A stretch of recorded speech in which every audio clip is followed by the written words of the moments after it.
Welcome to Daily Wisdom, Walking the Path with the Buddha, a podcast shared by David Roylance. This podcast is dedicated to guiding you to completely eliminate the discontent mind and the suffering it causes by attaining enlightenment. Learn and practice the teachings of Gotama Buddha that will guide you to fully attain a peaceful, calm, serene, and content mind with joy. To support this podcast, visit patreon.com/supportbuddha or visit buddhadailywisdom.com, where you will discover a full range of courses, retreats, and online learning resources to assist you on the path to enlightenment. Now, here's our teacher to share more.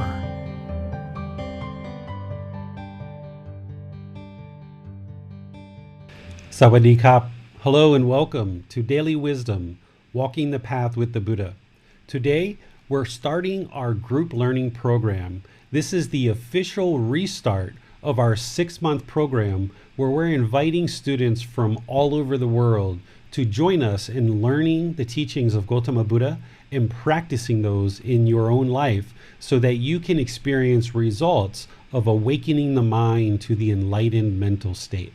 So I would like to welcome you wherever you are in your learning here, either in Facebook or YouTube or our Zoom interactive classroom, perhaps on our podcast, wherever you're taking in this content across the world. I would just like to welcome you to our group learning program, as we've got an amazing opportunity here to really learn and progress in understanding the teachings of Gotama Buddha, who lived over 2,500 years ago and taught us teachings, shared teachings that will help us to awaken the mind to an enlightened mental state. So we have many things to discuss today, and I would just like to kind of start off with just sharing just a little bit of what is enlightenment. Enlightenment is a mind that is peaceful, calm, serene, and content with joy permanently.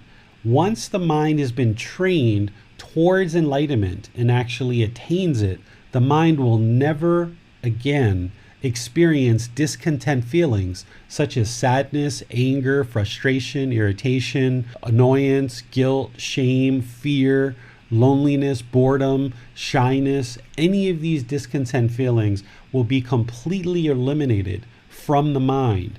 So therefore, the mind will be completely peaceful, calm, serene, and content with joy, and therefore the life, your actual life, will be completely peaceful, calm, serene, and content with joy, because everything in life is experienced through the mind. So you will experience this enlightened mental state the more and more you learn and practice these teachings in order to get to the point of enlightenment. What's also important for you to understand as you embark on this journey, or you take these next steps in your journey, if you've been previously learning about Gotama Buddha's teachings, is what's important for you to learn is Gotama Buddha's teachings, the Buddha's teachings, are not based on belief.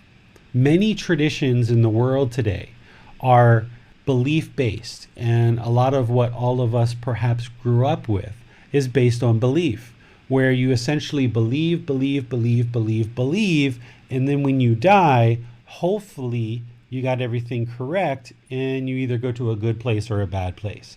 Well, this isn't how Gotama Buddha's teachings work at all. It's not based on belief. So it's really important that you don't believe anything that I share with you in this program or anywhere else that you might see that I'm sharing content. What's important is that you learn the teachings with guidance and then you apply them in daily life so that you can see whether they're actually truth or not. Through you observing whether the teachings that you're learning is actually true, then when you observe for yourself that the teachings that are being shared are true and real, then you have wisdom. You will have more wisdom. And this wisdom will then help the mind function in a newfound way, a more enlightened way. Because as you gain this wisdom, the mind will slowly, gradually move towards the enlightened mental state. But if you just believe what I'm sharing with you in this course or in this program, then you're never going to be able to acquire wisdom because you don't know whether it's true or not. You just believe it. So there's never a time where Gotama Buddha or myself will ever say to you, just believe me. That's not how these teachings work to awaken the mind to this enlightened mental state. What we're doing through this teachings and through this program is you're learning teachings to actually practice, which then trains the mind to acquire this wisdom. And it's through this newfound wisdom that the mind will start functioning in the world very differently than it did previous to learning and practicing these teachings. And there really is no other way that I'm aware of in order to awaken the mind, because belief is not going to awaken the mind. People can believe anything they'd like. They can believe the sky is green, or they can believe that the sky is purple, but it's all about the truth. What is the truth? In fact, many people who are on this path, they call themselves truth seekers, right? They're seeking the truth, or they might call themselves seekers. Some people call themselves a practitioner. There aren't any followers, right, in this practice. There aren't any devotees, okay? In order for you to learn and practice these teachings to awaken the mind to this enlightened mental state, you need to be a practitioner where you're learning with guidance, with a teacher, but then you're applying the teachings in practice so that you can discover the truth. So in a lot of respects, this practice of learning and acquiring this wisdom through applying the teachings in practice, it's an independent journey, right? It's an independent pursuit. You have a teacher who's helping you and guiding you, but it's your decisions, it's your actions, it's you choosing to learn through these classes. It's you choosing to read a book. It's you choosing to watch videos or listen to a podcast or take a quiz or listen to an audiobook or actually do meditation each day. It's your personal choices that is going to lead you further and further on this path to make more and more progress. A teacher can provide support, we can provide encouragement, we can provide the teachings to help you learn how to progress on this path, but it's your individual decisions that is going to determine how much or how little progress you make on this path. And of course, it's understandable as a household practitioner that there's lots of things in life that we do on a daily basis. So one of the tips that I can suggest to you in terms of starting off in this group learning program is to set aside some time throughout your week where you're actually diving into the teachings and studying them, whether it's a few hours over a couple of days or whether it's a half a day on a given day of the week. However you can find time in your week, you're going to need to devote some time to actually learning the content from this program, and then throughout your day applying the teachings in daily life. But you're definitely going to need some time to take in the teachings through these online classes, through the books, through other things that I'm going to be sharing with you, other resources that you have available to you. You will then need to take in the teachings, think about them, reflect on them, and then apply them in practice so that you can see that they're actually truth. Again, I'll come back to this at multiple times throughout the program, but just do not believe anything that I say. Apply the teachings, learn them, and then apply them in practice so that you can see that the teachings are indeed truth, so that then you have wisdom. And in this way, you will be a practitioner who is learning the teachings and applying them in practice, seeking the truth. Okay? There's quite a bit of details that I have to share with you about what the group learning program is and how you could potentially progress through this program and what is available to you. So let's go ahead and get into that now so that you can understand more of what's involved in the group learning program. The group learning program is comprised of live interactive online classes. You can learn in those classes through Zoom, Facebook, or YouTube. With Zoom, there's an interactive classroom where I can see you and you can see me. You can electronically raise your hand. You can ask questions either through typing into the comment section or raising your hand and asking verbally. So the interactive classroom provides a great opportunity for you to learn through the interactive online classes. But if for some reason you're not able to use Zoom or you prefer not to use Zoom, you can actually take in this content through the live stream that is going out to our Facebook group, Daily Wisdom, Walking the Path with the Buddha. And that same live stream is also going to YouTube, which is the same name, Daily Wisdom, Walking the Path with the Buddha. So on Sunday and Wednesday at 9 o'clock Thai time, I will be teaching these online classes, and you're welcome to attend, and you're welcome to bring friends or family if you like. As we progress over the 6 months, I'm sure you're not going to be able to meet every single session. You're not going to be able to actually come to every single class. So the beauty in that is that these classes are captured in the Facebook group, in YouTube, and also on our podcast. So you'll be able to actually learn, even if you weren't able to come to class, you'll still be able to participate in the actual class through learning the content offline when it's not actually live. On Sundays, which today is Sunday, we do the chapter discussion where we take a chapter per week of this book, Developing a Life Practice, The Path That Leads to Nibbana. And this week we're starting off with chapter 1. You can download this book for free and read it on your electronic devices if that works for you. It's also available in print copy through Amazon.com and some other resellers who do printing of books. Or you can download the PDF and go print it yourself if you like. I think you'll find that by purchasing it on Amazon, it's actually less expensive than printing it yourself. But you're welcome to download the PDF and go print it yourself if you like.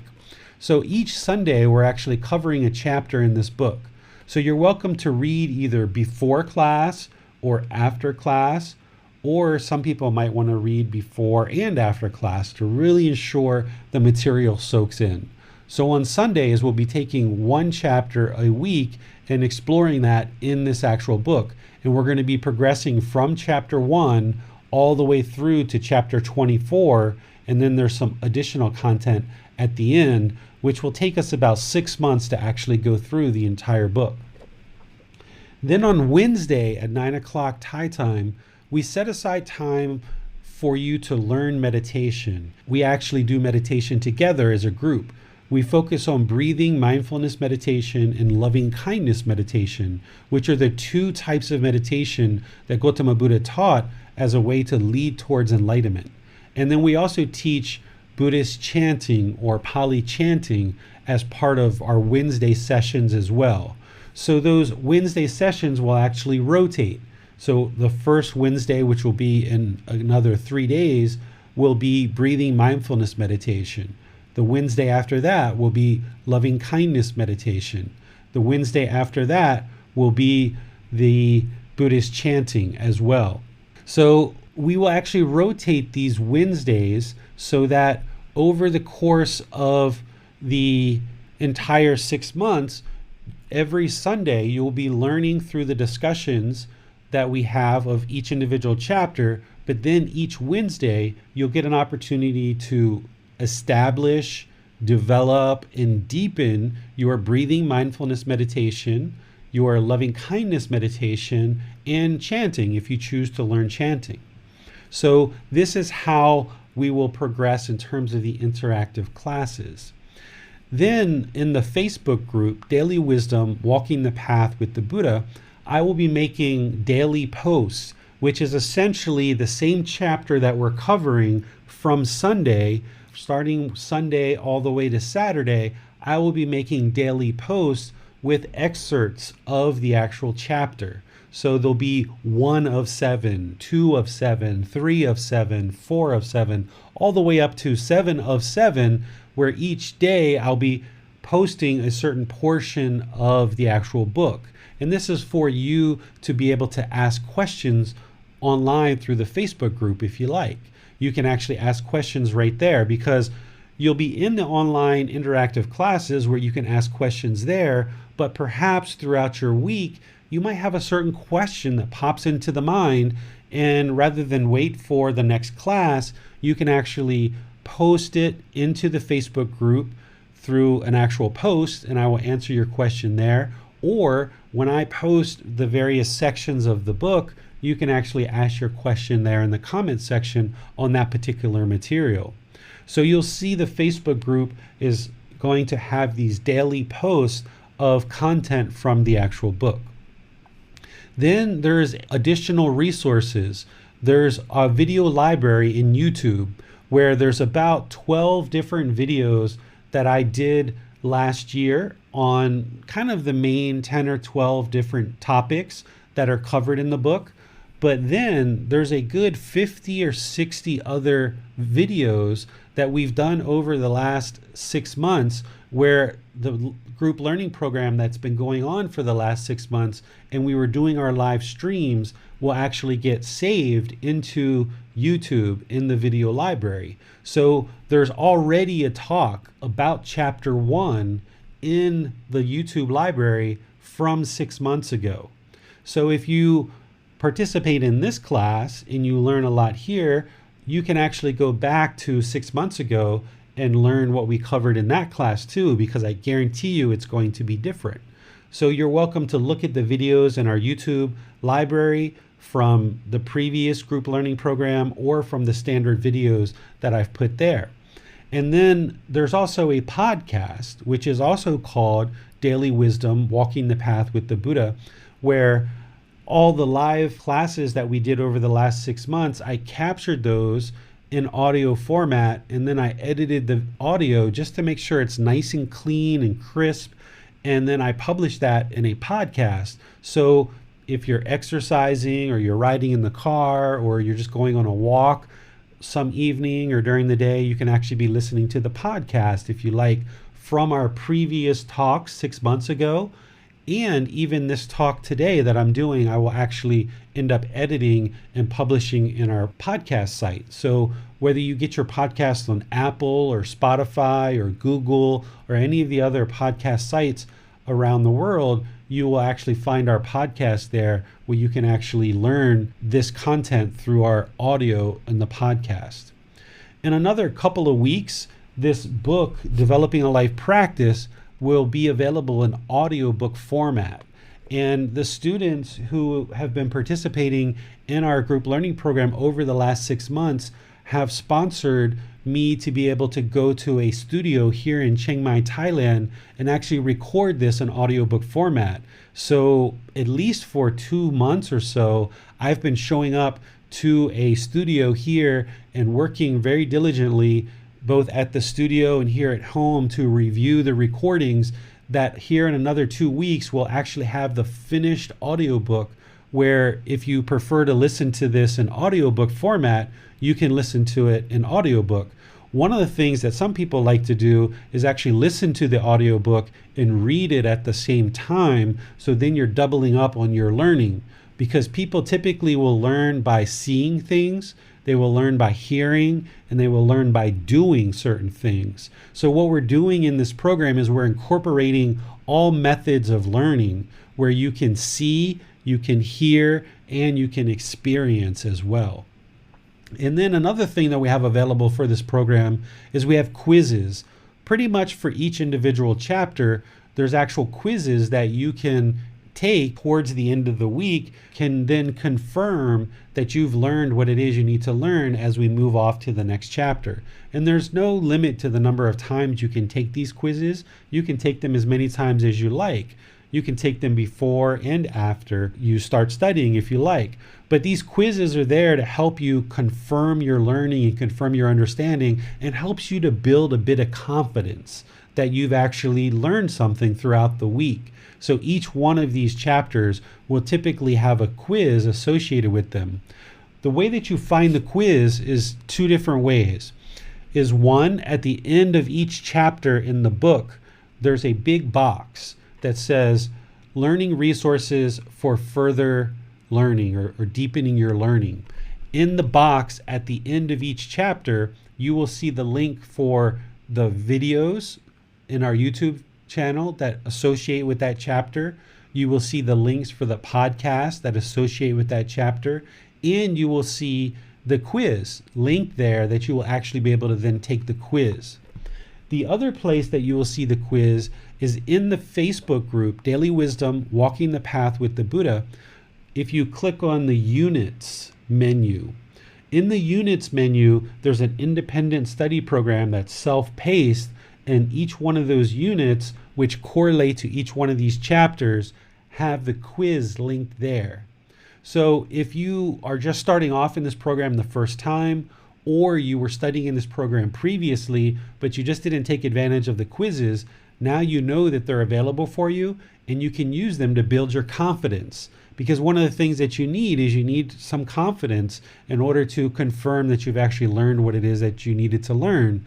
And if there's areas where you realize that you maybe missed a question or you didn't understand it, that's where you can engage with me as your teacher to get ongoing support.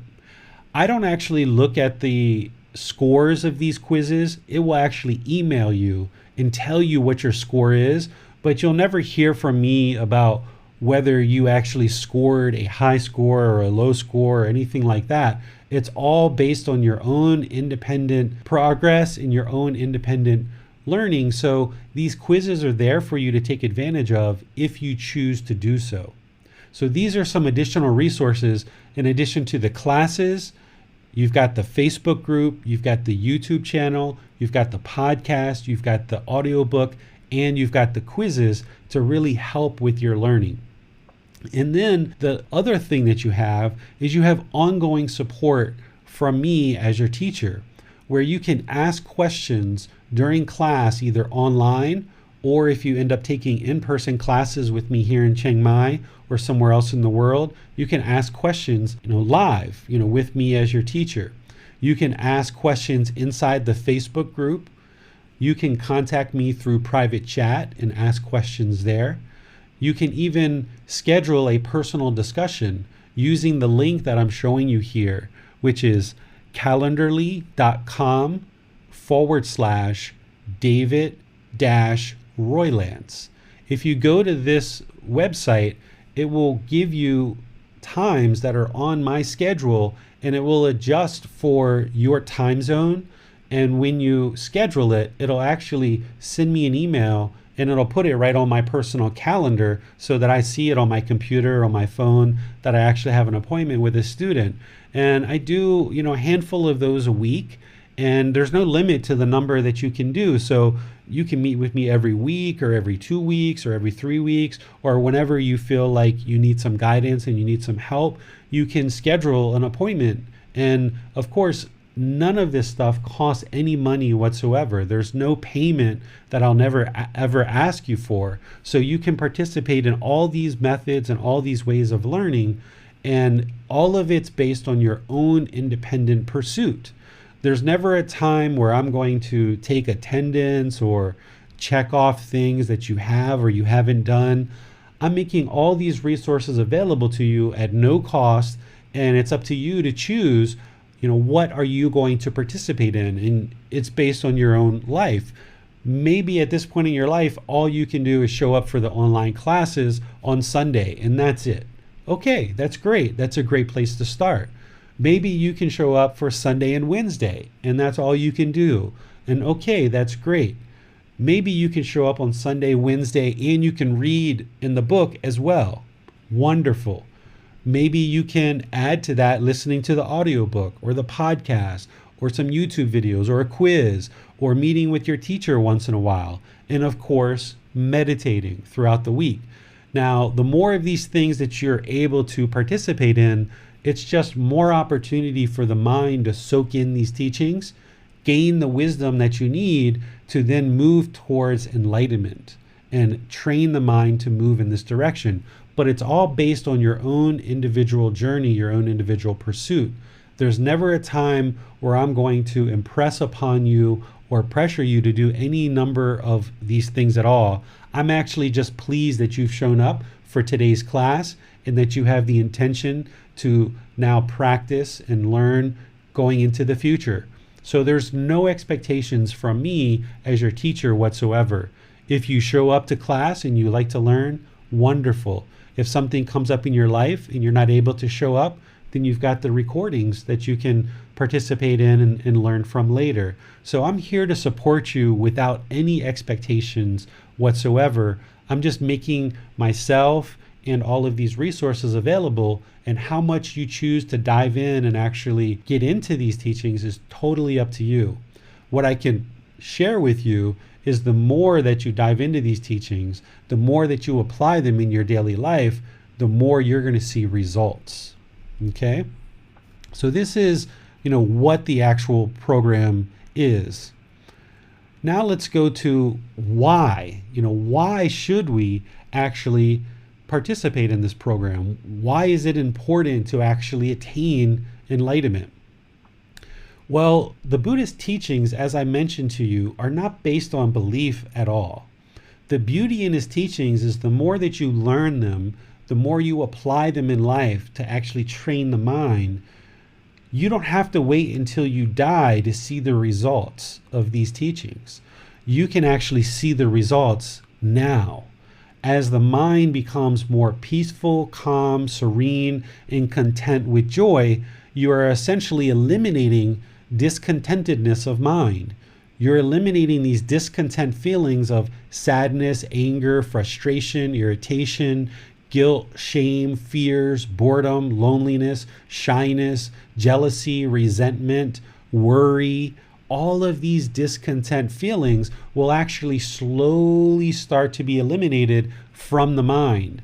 And you will actually see the results of that now, during your actual life. So you don't need to wait until you die to determine if you're learning the truth or if you're on the right path to actually improve the condition of the mind, because you're going to see it right now, right? The way that these teachings work is you don't just believe, and then there's a big judgment when you die of whether you go to a good or a bad place. You can actually learn the teachings, gain this wisdom through practicing the teachings, and see the condition of the mind improve right now in this life. And that's the real beauty in Gotama Buddha's teachings, is they're not based on any belief whatsoever. And because you're training the mind to this enlightened mental state where you eliminate these discontent feelings, attaining this peaceful, calm, serene, and content mind with joy, not only is the mind in this mental state permanently, but also you experience a more peaceful life. So if your life is pretty hectic right now with a lot of things going on and you're kind of unsure, why things are going on in the world, this pandemic, hostility, aggression, why do people talk unkind? Why do things happen in your life the way that they do? And you're having trouble understanding what this life is about and what's going on and why all these things are happening in the world. Well, Gotama Buddha's teachings will help you to uncover and understand what's actually happening around you in your life so that you can actually improve not only the quality of your mind, but also the quality of your life. So your life will improve as you improve through the training of the mind. Your professional and your personal relationships will also improve as well. Because as you're learning these teachings and you're improving the quality of the mind through this training of the mind, you will notice that you will deepen your personal relationships and your professional relationships as well. So you're going to see benefits in all your relationships, whether it's mom and dad or boyfriend, girlfriend, husband, wife, life partners, children, neighbors, your colleagues at work, wherever you might work, you will notice that you will slowly, gradually start to be able to develop and deepen relationships much easier than you have in the past through awakening the mind to this enlightened mental state. So you will see the truth for yourself, not only with the condition of the mind improving, and not only your life improving, but you'll see these relationships improving as well.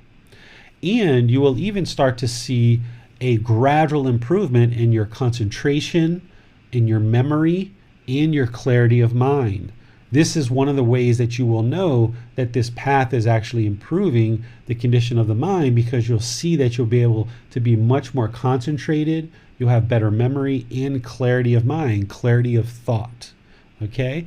And then lastly, as you learn about the cycle of rebirth and you start to understand more and more that that is the truth, that we don't just get one life, that we've actually already had many, many lives that you may not remember at this time, but there's this cycle of rebirth that we keep being reborn back into the world, and we keep experiencing all this discontentedness. We keep experiencing the misery of sickness, aging, and death. Not only our own death, but the death of loved ones around us. We keep experiencing this discontent feelings of sadness, anger, frustration, irritation, guilt, shame, fear, boredom, loneliness, shyness, jealousy, resentment. We keep experiencing this in life over and over and over again through this cycle of rebirth. And it's not until we figure it all out and attain enlightenment that we will actually escape this cycle of rebirth. And again, you moving towards enlightenment is something that you will be able to observe and see for yourself. So as the mind becomes more and more enlightened, you will know that you're on the right path, because that anger or hostility that you have in the mind will slowly go down to a frustration, irritation, annoyance, and eventually certain things around you that once would make you very angry, now the anger doesn't even arise anymore. So you will see the truth of the mind improving just as I'm sharing with you. And therefore, as the mind becomes enlightened, you will know, I no longer need to experience this, because now for the rest of this life, my mind is going to be peaceful, calm, serene, and content with joy. I can actually enjoy this life because I understand it now. And you will know that once you die, that you're not going to be coming back into the world in any type of form or any type of formless realm. Therefore, you're just done, and you can finally rest and lay down this body.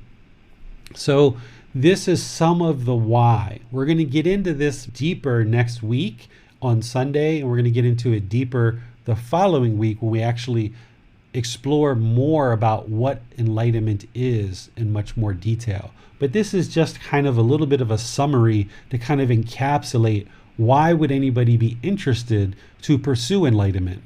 Well, if you don't like sadness, and you don't like anger, you don't like being frustrated, you don't like feeling guilty and shameful and fears, you don't like boredom, you don't like shyness, you don't like loneliness, you don't like jealousy and resentment. If you don't like any of these discontent feelings, then the path to enlightenment is exactly what you need to eliminate them. So by learning and practicing this path, you will actually eliminate these from the mind as the mind becomes more and more enlightened. Now let's talk about kind of how we're going to actually do this as we progress in this actual program. And I've kind of touched on some of these already. Essentially, every week we're going to be covering a chapter. Today is chapter 1. On Sunday, we start with the new chapter. So next Sunday is going to be chapter 2. The following Sunday will be chapter 3, and so on. So every single week we'll be exploring a different chapter, both in the Facebook group, in the online talks that I do on Sunday, on Wednesday, even though we're covering meditation and we do meditation together, I will typically bring in some of the week's teachings into that Wednesday talk so that you will be able to further allow the teachings to sink in. So in these interactive online classes, whether you're taking them in through Zoom, live streaming on Facebook or YouTube, Sunday and Wednesday at 9 p.m. Thai time, we will be exploring one chapter a week. And again, if you miss, then I would suggest you either take in the YouTube video, or you'll see it in Facebook as well, or in the podcast. It'll be there for you and recorded, so you'll be able to take it in from there. Then keep in mind that, as I've mentioned, this is an independent study program, truly. Even though we call it a group learning program, it really is an independent journey, right? Because you're independently deciding, are you going to read the book? Are you going to listen to the audiobook? Are you going to watch videos? Are you going to listen to the podcast? Are you going to take the quizzes? Are you going to ask questions in class? Are you going to follow up with your teacher privately and ask questions? These are all independent decisions that you're going to actually need to make as part of your journey. And it is your journey. We tend to think that we're here in the world with all these other people, but in reality, we're pretty much here alone. Okay? We're here alone, and we have to make independent decisions of whether we're going to continue to walk towards the darkness and continue to experience this sadness and anger, frustration, or are we going to walk towards this enlightened mental state, this light, and improve the quality of the mind and improve the quality of our life? So these are all independent decisions that you need to make. So in learning these teachings, the way that we're used to in our culture is a teacher is going to come into the classroom, is going to share a bunch of teachings. Maybe we call it a lecture or a class period or a class session or what have you. And that information is broadcast and the students just learn and then they pretty much go home. Well, these teachings don't work that way. And I've never envisioned teaching as a lecture. The way that I see these are interactive discussions where I'm sharing certain content based on the book and based on the Buddhist teachings, but it's up to you to learn and ask questions. So you need to think about what's being shared. And if you've read before class or you've listened to some of the other materials, then you're going to have some prior understanding. So you may have some questions that you've reflected on and you bring into class, but you've got to dive into the material. This isn't a situation where you just come and you listen to me talk every Sunday and Wednesday and your life's going to get better. That's not going to work. Yes, listening to me share teachings with you, but really diving in and asking questions and seeking guidance and asking for clarification and all the different ways that I mentioned, ensuring that you're truly understanding the teachings and soaking them into the mind so that then you can actually practice the teachings in daily life. This is how you're going to train the mind to gain wisdom and improve the condition of the mind. The way that you can ask questions in these live sessions is we have a moderator named Max, who you're going to hear from in a little bit, where you can actually type into Facebook or YouTube and you can put your question there, or you can even type into the Zoom comment section and Max will ask your question for you. If you would like to either ask a question or a follow-up question, you can do it that way. If you're in the Zoom classroom, you have the added functionality where you can electronically raise your hand. By going down to the participant window, you can actually click on that and electronically raise your hand, and then Max will open you up at the next question period, and you can actually ask your question live, and we'll hear your voice and we'll be able to answer your question or your follow-up question. So in these live sessions, it's a very interactive discussion where as I teach, I will pause every so often and see what questions we have in the audience and ensure that I'm sharing answers to your questions so that you can progress in your understanding of these teachings and progress in your practice so that you can continue to walk the path with the Buddha on this path to enlightenment. Now, as you're learning and you're progressing in your learning, as we've discussed a little bit, there is no belief. You need to independently verify the truth as you practice the teachings. So later, when we get into things like the Four Noble Truths or the Eightfold Path or the Five Precepts and all of these things, it's important that you look at these teachings, but then you implement them in your life and actually practice them. And when you practice them, then you can see the truth. I will help you on this more when we get to chapter 4, which is the Four Noble Truths. That's the first place where we really start laying down some of the teachings. And it's an important time where you can start understanding how to actually independently verify the truth for yourself rather than just believing what I say. Because you shouldn't believe me and you shouldn't believe the Buddha, but instead practice so that you can independently verify the truth and gain wisdom.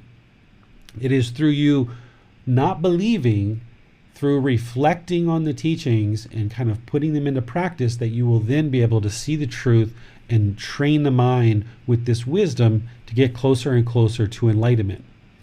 And as you progress throughout the program, if you aren't already meditating, it's important that you establish a daily meditation practice. We'll start with that on Wednesday in this program, but there's been plenty of podcasts and videos that I've created already to help you understand how to actually meditate in the way that the Buddha taught. Because you couldn't meditate your way to enlightenment. If you are only doing meditation and that's all you've been kind of doing so far is just meditating, you're not going to get enlightened with just meditation. You need to learn the teachings and apply them in daily life in order to go along with meditation to actually attain enlightenment. So just like you can't meditate your way to enlightenment, you wouldn't be able to attain enlightenment without meditation.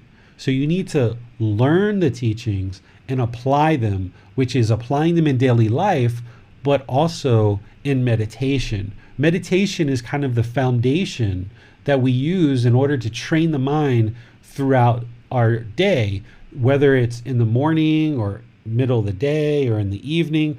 We need to have dedicated, active, independent training sessions where we're training the mind to either eliminate certain qualities of the mind or cultivate certain qualities in the mind. And when we get to Wednesday, I will dive into meditation more and really make sure I'm helping you to develop this practice.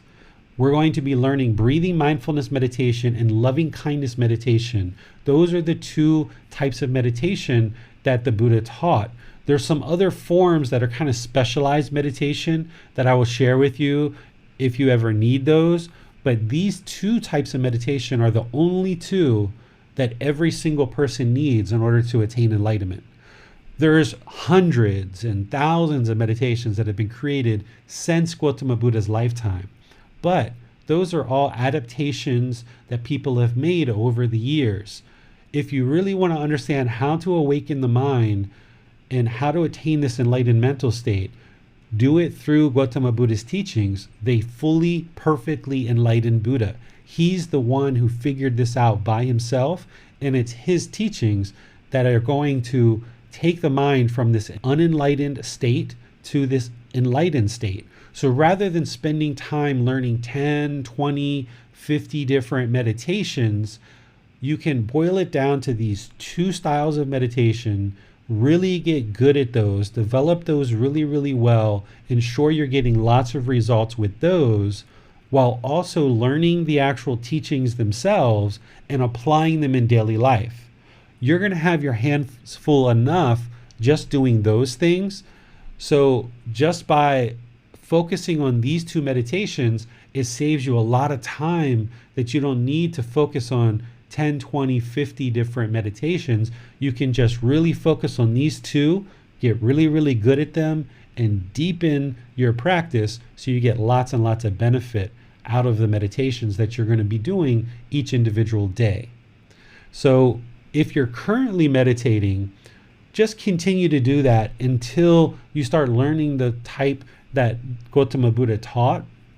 But what I would really like for you to consider doing is really setting aside everything that you've learned previously from other teachers, whether they were meditation teachers or other traditions that you might have learned, if you can set that stuff aside for the next 6 months and do what I'm sharing with you from Gotama Buddha's teachings, the beauty in this is that you will be able to see the improvements to the mind that are happening through these teachings. So let me give you an example.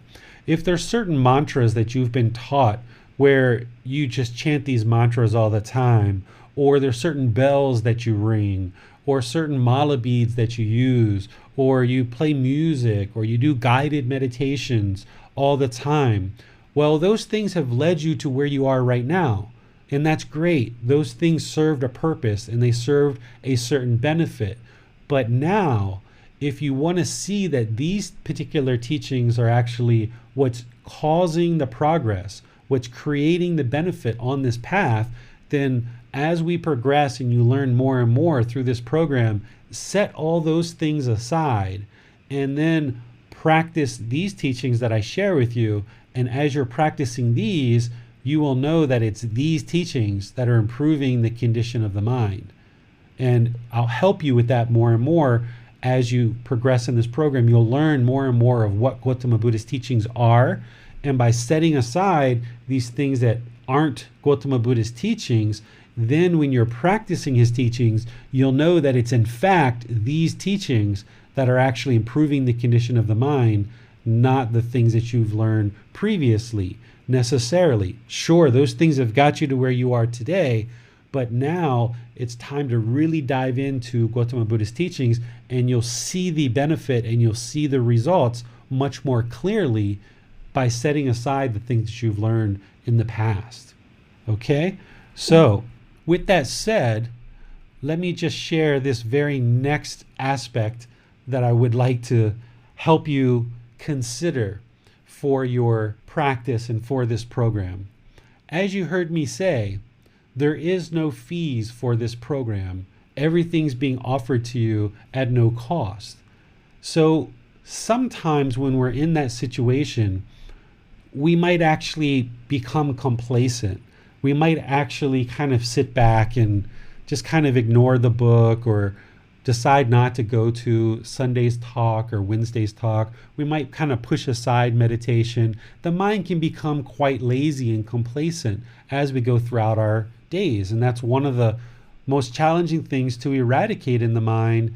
But if you are able to eradicate complacency and this laziness, you will actively be progressing on this path and make much more progress. So what I would like to encourage you to do is to consider and imagine that you've paid $9,999 for this program for the next 6 months, right? So everybody just close your eyes right now. Just close your eyes and visualize this mountain of currency, this mountain of money that you just worked so hard for, blood, sweat, and tears. You labored after this $9,999. And now you're taking all that blood, sweat, and tears, all that hard work, and you've just moved it into the middle, and you've given that money for this 6-month program. Okay? Now think about that. Every week when it's time to come to class on Sunday or Wednesday, or when it's time to meditate, think about how you've just given $9,999 for this program. Okay, think about it. It's not free. Yes, David's giving it away for free. Yes, he's doing it out of generosity, out of loving kindness, out of compassion. David's putting in all this effort and energy with Max and others. But imagine just for a bit and into the future that you've given all this money for this program, and now treat this program as if you've given that amount of money. So that way you can be dedicated and committed to actually learning and progressing through the learning and on this path. Because the way that any kind of learning experience happens, whether you paid money or you didn't, is you get out of it what you put into it. So if you put effort to come to class on Sundays and Wednesdays, to read the book, to listen to the podcast, to listen to the audiobook, to watch the videos, to take the quizzes, to ask questions, however much or however little of that you're able to do, you will essentially reap what you sow. You will gain and benefit. Whatever it is that you put into this program, that's what you will get out of it. Okay?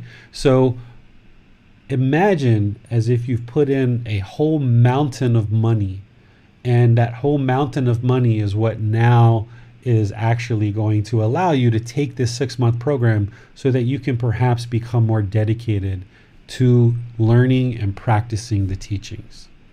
Okay, so I'd like to pause here and see if there's any questions that we have on what the program is, why we would actually attain enlightenment, how the program's structured, and anything else that we've been discussing so far. Hi, David. We have no questions on the program at the moment. Okay, with that said then, since there's no questions, what I'd like to do is just kind of turn this over to a couple of current students who have been learning with me and let you kind of hear from them of some of the things that they've experienced as part of learning and practicing the teachings, because it's one thing to hear the teacher share these things, but it's a whole nother thing for you to hear it from existing students. So I don't know what they're actually going to say. I just invited them to talk. And since they've been studying for a little bit, I thought it would be a good opportunity for them to share with new students who might be joining us today, or even students who've been studying for a little bit. So we're going to have a few students just share what their experiences has been like and through learning and practicing these teachings. So Max, if you'd like to take it away, that'd be great.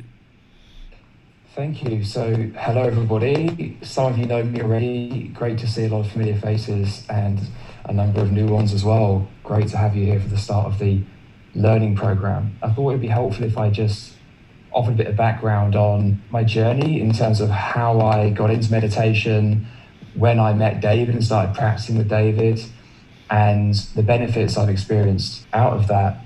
So I was meditating for 4 years on a daily basis before I met David. I had meditated a long time before that, just not consistently.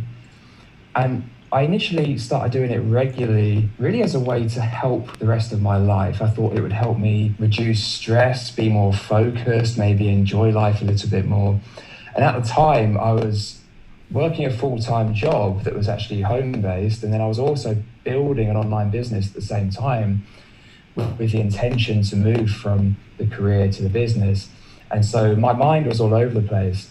And it was actually recommended to me by a business coach, and actually recommended that I do Headspace, the app. And so I started doing that on a daily basis. During those 4 years, I definitely had flickerings of this is really like eliminating all my stress on a temporary basis. But it was not the case that I felt maybe I should actually be working on my mind directly.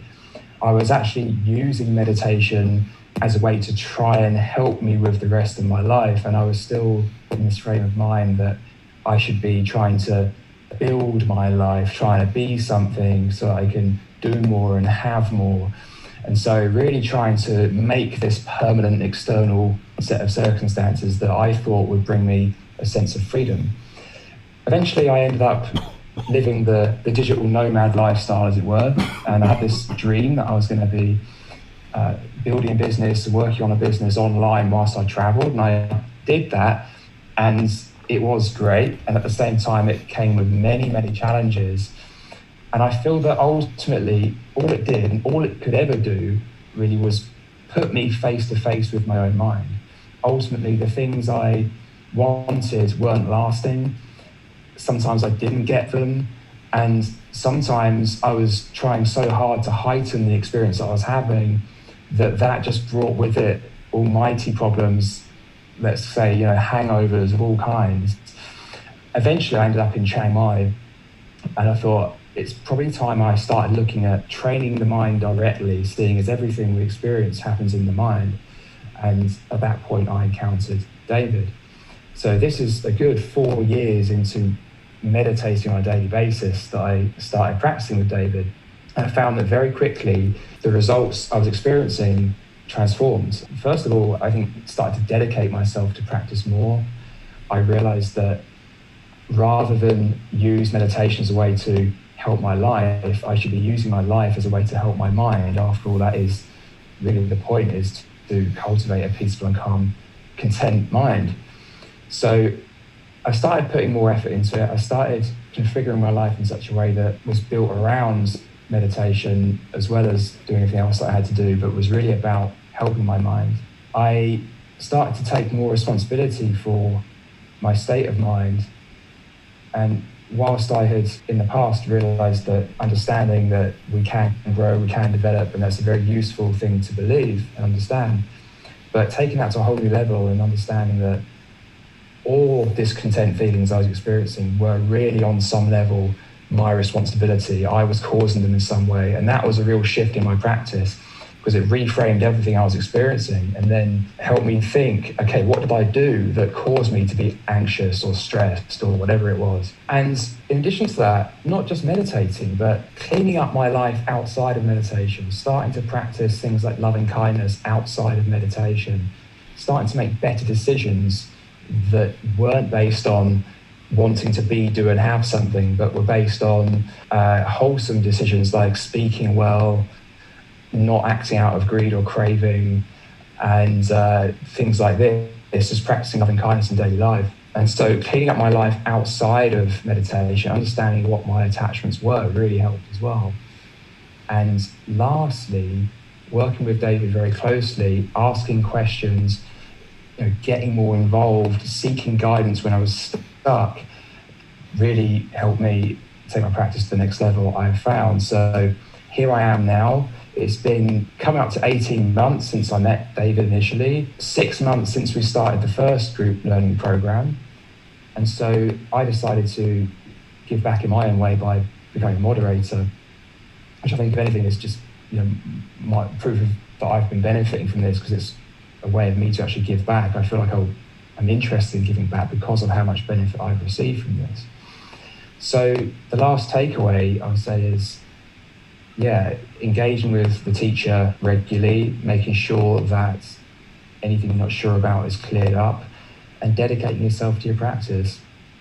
That's what's helped me, and that more or less concludes my story. So hope that was helpful, guys, and thank you for listening.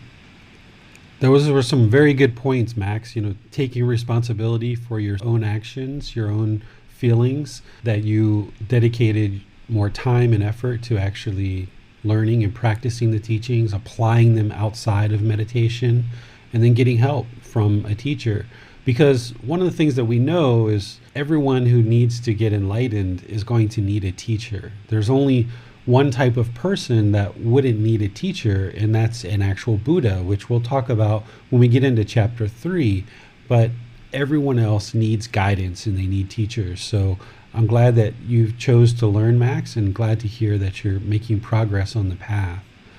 So I think we have some other people, Max, that you've contacted and said that they would like to share their story as well about things that they've experienced in the program.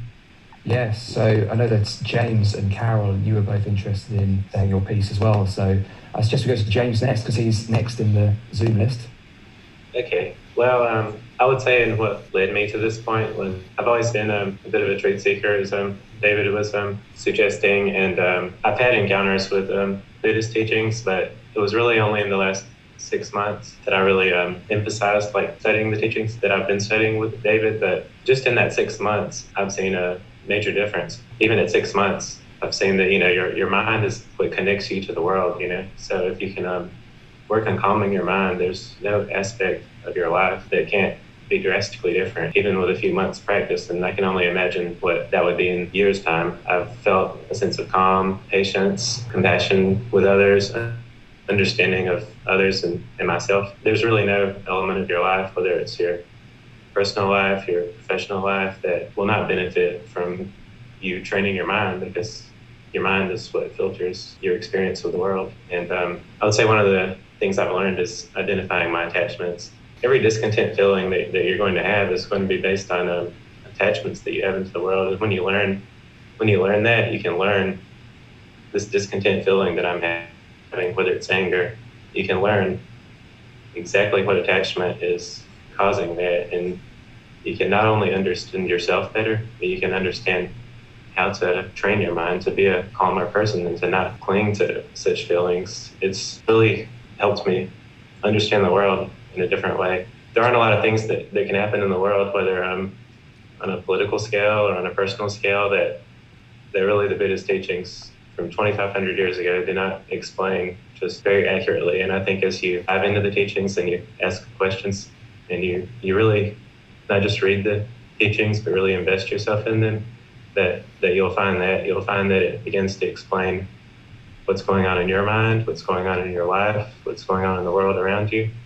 And one thing that David has mentioned is that the rewards are greater than what you give up. If perhaps you're giving up time, perhaps you're giving up unwholesome activities, and that may feel like a cost to you. It may feel like you're sacrificing initially, but from my experience, I can really say that the rewards that you'll receive through the calmer mind and how that will affect you and the world around you are so much greater than any reward that you would be giving up. And I would say in regards to specifically the class, everyone has their own way of approaching it, but I think it's effective to read the chapter at one point before the class, and that way, if you have questions in your mind, you'll have a great platform to ask those questions and to better understand. And it's a great thing, like David was mentioning about the teachings. You may come from a tradition where it's blasphemous to question the teachings, but that you're learning. But in this class and with the Buddhist teachings, you're welcome to attempt to disprove the Buddha, and I think that's great. Like if there's a part of the teachings that you see not playing out in the world as you expect, like you can ask questions about that, and it's likely that David can clarify the teachings so that you understand it in a more clear way, and you'll benefit so much through that. And so I would definitely encourage that. It's not about faith; it's about evidence, and it's about you seeing that for yourself in the world. And I would just say for our teacher, as a household practitioner and a person who's lived a life of various experiences, he's a great person that can relate to whatever situations is going on in your life, and that can speak to those situations, and that can answer your questions, and that has experience overcoming the same types of challenges that you're going through. So I would highly encourage you to ask any questions that you have. There's never going to be any judgment from David. There's no expectations.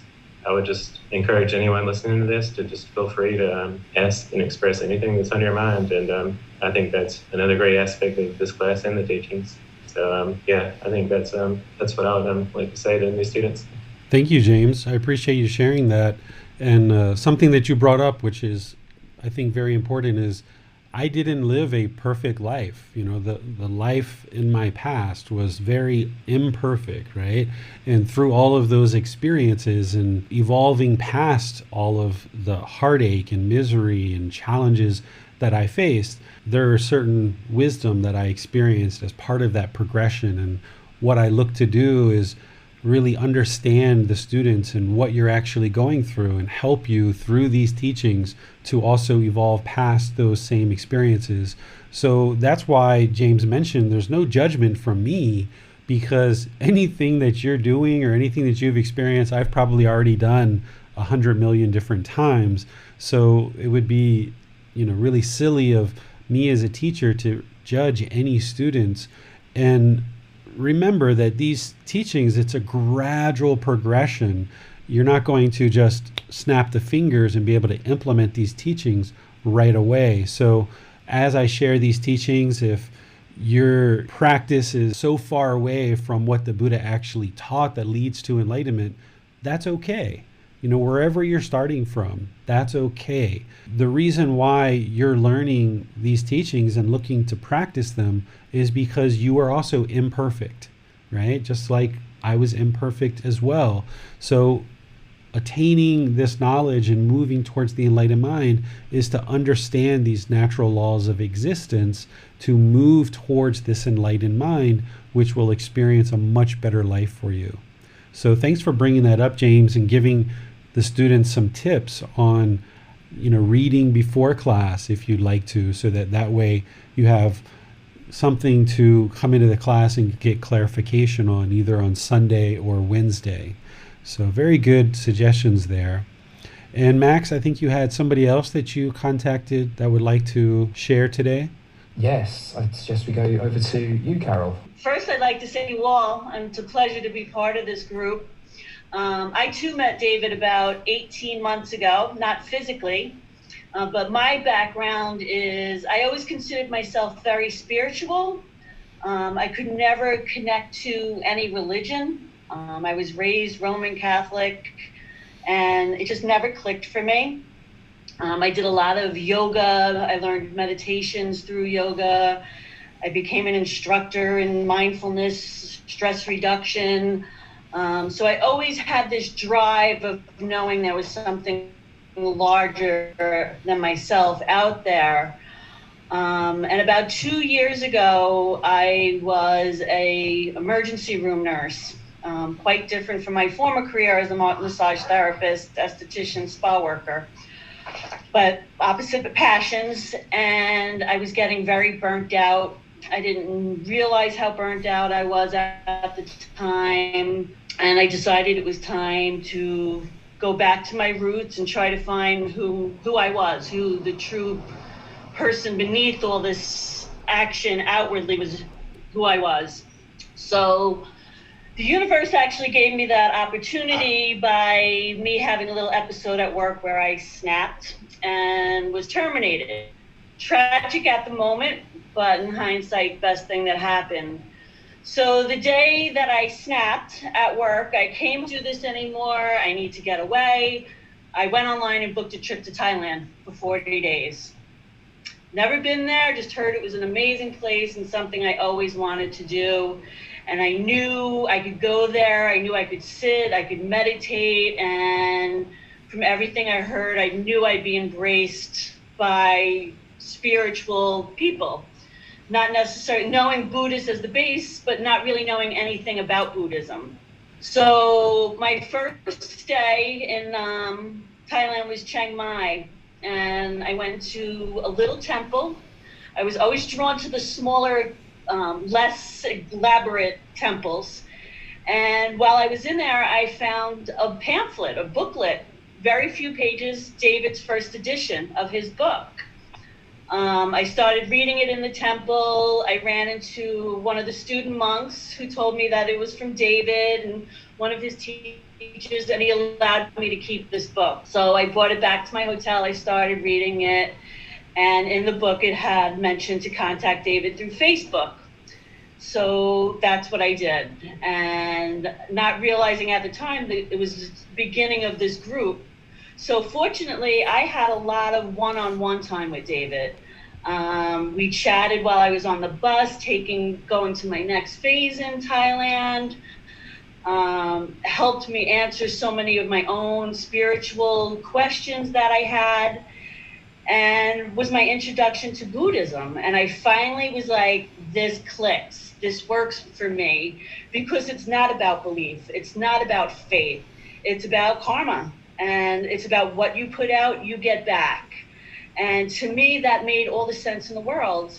And I also love the fact that David comes from a practice of no rituals, no mala beads, that you don't need anything external to become enlightened and to enjoy your life and path. So since I've been back from Thailand, almost 18 months ago, David and I have remained friends, teacher, student. I've made other friends through this group, and it's been a great format for me to have questions answered unconditionally, unjudgmental. I've had meetings with David through FaceTime. We've had phone calls. His willingness to always be available for his students, especially at no fee, to me is just an ultimate gift of generosity, which has rippled effect to me wanting to be more generous and be able to give to others whatever I can, whether that's my time, whether I can help financially. But the more I learn and the more I apply, the better my life gets. 2 years ago, my life was chaos. The discontentment in my head felt like it was going to explode. Today, I walk around so content. Just like James said, when I find that frustration, I ask, what's my expectation? What's my attachment? Why am I feeling this way?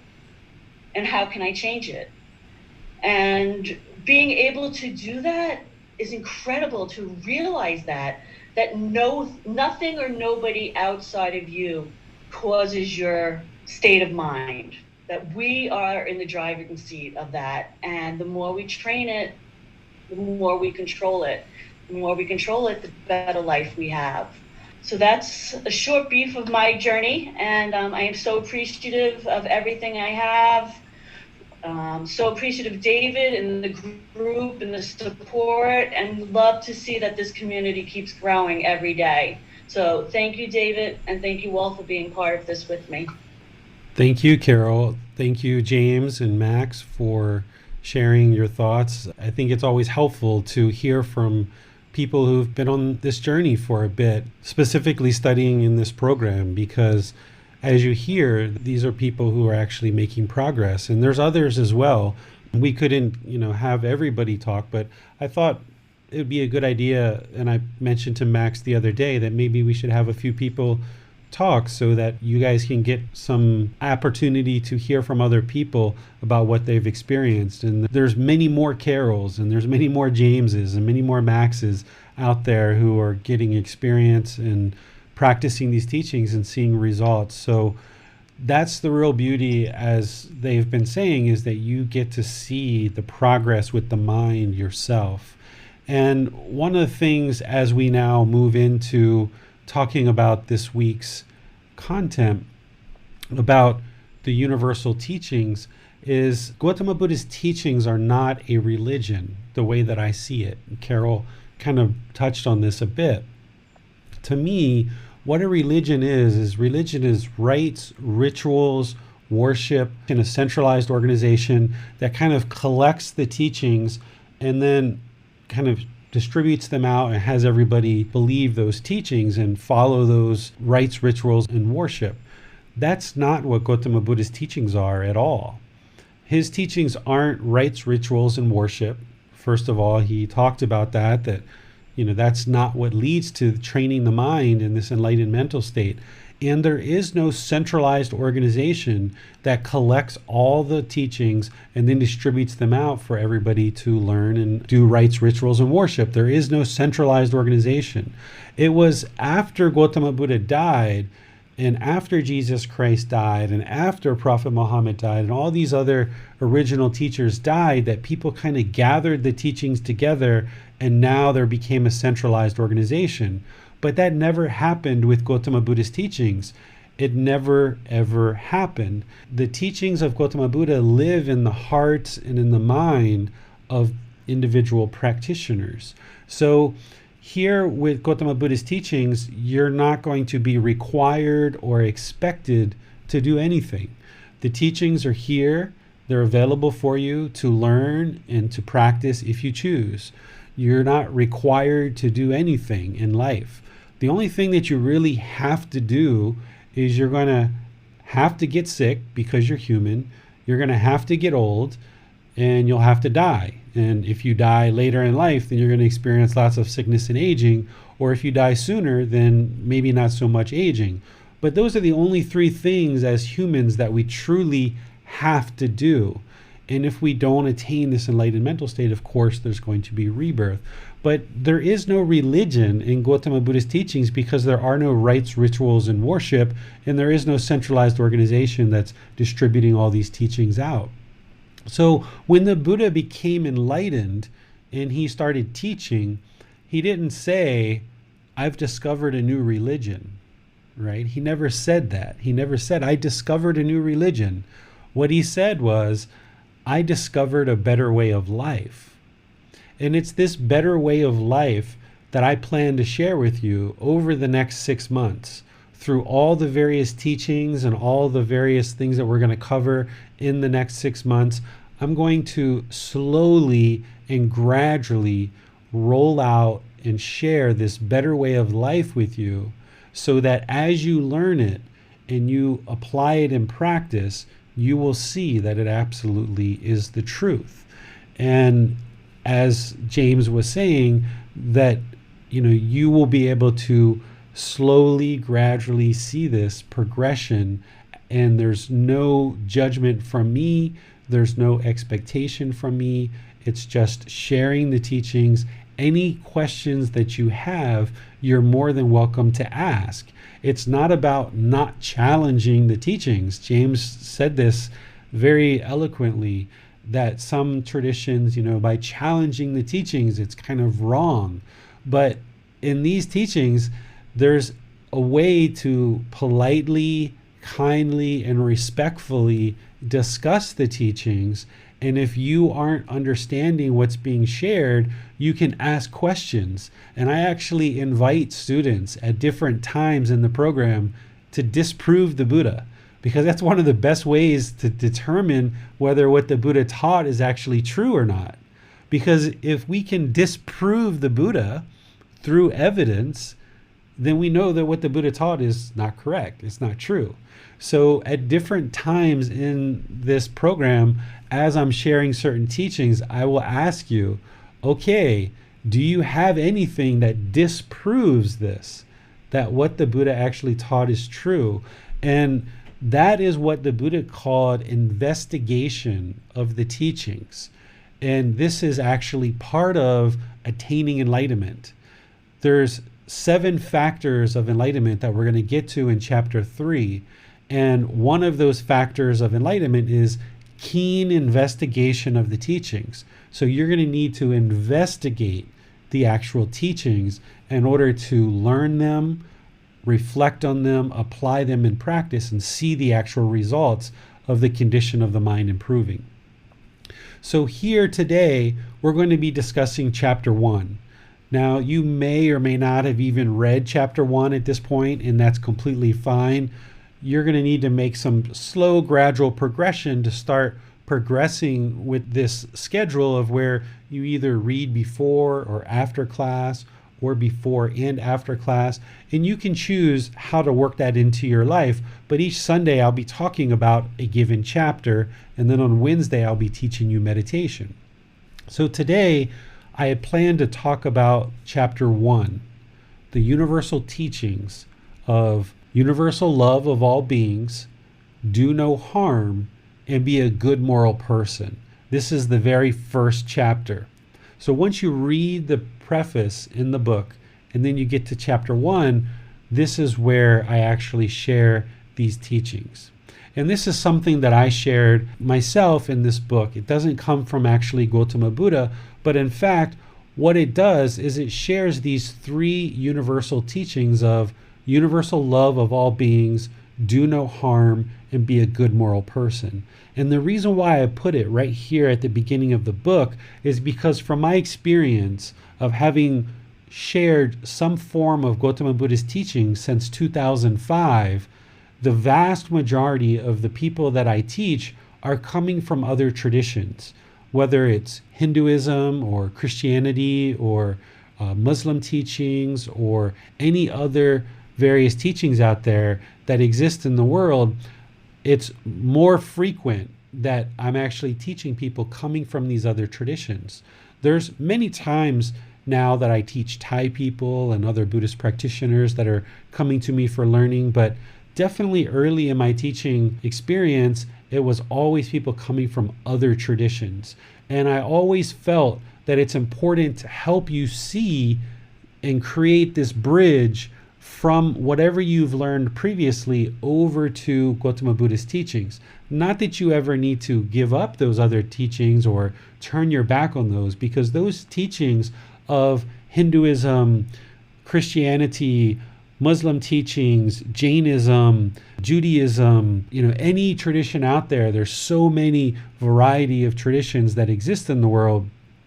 All of these traditions, in my view and in my opinion, are essentially teaching these three core universal teachings. And I summarize that as universal love for all beings, do no harm, and be a good moral person. So whether you've gotten into Hinduism or Christianity or Islam teachings or any of these other traditions, they're all essentially teachings being shared with humanity by various teachers to help humanity to learn how to love all beings, do no harm, and be a good moral person. And the beauty in this is exactly what Gotama Buddha's teachings are doing as well. So if you've learned some of these other traditions that have taught various aspects of how to live a better life, then what you'll come to learning Gotama Buddha's teachings and looking at your previous traditions is you'll come to realize that they're all essentially teaching these three universal teachings. So this enlightened mental state that Gotama Buddha called nibbana, and we call enlightenment, or you might have heard referred to as nirvana. These are all different languages that essentially mean the same thing. If you think about this mental state of nibbana or enlightenment, this mental state, in my view, is a human phenomenon. It's a thing that people can dive into and explore through learning various teachings, and they can evolve the mind to this enlightened mental state, this better way of living through any avenue of different teachings, whether that's Hinduism, whether it's Christianity, whether it's Muslim teachings. Even nowadays, they have things called quantum physics that are applying kind of modern language and modern concepts to some of these natural laws of existence, which is what we call them in the Buddhist tradition. What Gotama Buddha did is through his own pursuit and his own journey, he awakened his mind to the natural laws of existence. And in his teachings, he describes these natural laws, and through learning these natural laws, observing them in practice, observing them in life, you will be able to independently observe that these natural laws are in fact true, and therefore you will have more wisdom about these natural laws. And the more wisdom you have about these natural laws, the mind will awaken, allowing you to make better and better and better decisions in life, therefore creating a more peaceful, calm, serene, and content mind and life with joy. And one of the primary natural laws that Gotama Buddha discovered is what he calls the natural law of Kama, or we also call it karma. That's Sanskrit. But I tend to use the Pali language because that's what his teachings are captured in. So this natural law of Kama, of cause and effect, or action and result, essentially, all the decisions that you make in life have a certain result, right? As you make various decisions, they have a certain result. And this is a natural law that human beings are genuinely misunderstanding. We are unaware of. We're unawakened to this natural law. This is why the mind is unenlightened. So we are unknowing of true reality about this natural law of Kama. And because we're unknowing of this natural law, our life becomes very difficult. It becomes very troubled. We tend to experience lots of misery in this human life because we're unaware of this natural law. What Gotama Buddha's teachings are going to do as we slowly guide you in this program to learning and then independently observing them on your own is awakens the mind to this natural law of Kama, so that the more you learn about this natural law, then you can make better and better decisions in your life, which will improve your own situations in your life. So there's never a time where I'm actually going to tell you what to do.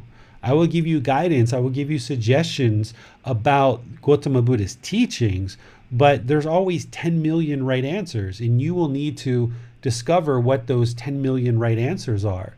But you will come to a particular answer that you feel is right in your given situation in life based on your wisdom of this natural law. And by learning and understanding this natural law, you will function in the world much more peacefully, calmly, serenely, contently, with joy. And you've already actually done this with another natural law that you might not realize that you've done this with. The natural law of gravity. You were completely unaware of the natural law of gravity when you were first born into this world. When you were 6 months old, 1 year old, 3 years old, you were highly unaware. You were unawakened to the natural law of gravity. All you understood is every time you stood up, you kept plopping back down. Or if you put your toy in a certain location, it would fall and break. Or if you sat too close to the edge of the couch or the chair, you would fall off and hit your head. Or if you ran too fast and you didn't have control of the body, you would fall down and hurt yourself. That's all you knew, right? But over time, as you aged, as people slowly, gradually taught you about this natural law of gravity, you saw the truth for yourself and you gained wisdom about this natural law of gravity. And the more wisdom that you got about this natural law of gravity, your decisions started to slowly improve, where you started learning to place your glass of water in a certain place and place your toys in a certain place. And you learned that your body had to have a certain amount of strength in order to run, and you had to have a certain amount of awareness so that you don't fall, right? Your mind slowly, gradually awakened to this natural law of gravity. And when it did, then you became much more able to function in the world more peacefully, to the point now where you could go take a bus, you could take a plane, you could take a train, you could go anywhere you want in the world, and you can function with this natural law of gravity almost seamlessly, because your mind is fully awakened to this natural law of gravity. Well, now what the Buddhist teachings are going to do for you is they are going to awaken the mind to these natural laws of existence, mainly the natural law of karma. And when you learn this natural law and you gain the wisdom through gradually learning it and seeing it to be true in practice, you will have the wisdom to now make better and better decisions in your life and awaken the mind to this natural law, so that now you can create a better and better life for yourself through your own decisions. That's how, through learning the teachings, applying them in practice, seeing the truth, gaining wisdom of this natural law, now you will come up with solutions to your own problems. This is why Gotama Buddha never dove into actually telling people what to do in their life. He just shared with you what these natural laws of existence are, namely the natural law of karma, and then once you train the mind and gain the wisdom, you will figure out what you need to do in this life, right? So the role of the teacher is to share the teachings, provide you guidance and support along this path, and then you will figure out what decisions to make in your life. That's the real beauty in this. And there's always 10 million right answers in any given situation. But we know the wrong answer. The wrong answer is to get angry, frustrated, irritated, annoyed. But because the mind is unawakened and hasn't been trained, that's what you may be experiencing right now. And whenever your mind gets to that point, that's where things start going wrong for you.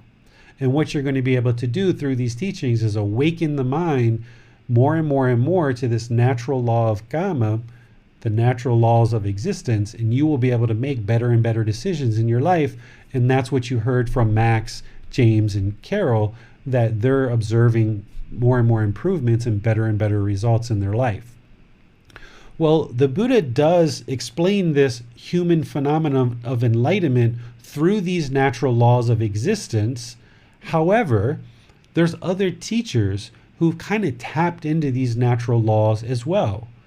Teachers in Hinduism or Christianity or the Muslim teachings. There's various leaders or the original teachers of these various traditions that kind of explain these natural laws in their own way. And what Gotama Buddha did is, for me, he explained it very clearly, very concisely. He's like Professor A, and Jesus is maybe Professor B, and maybe Prophet Muhammad is Professor C, and so forth.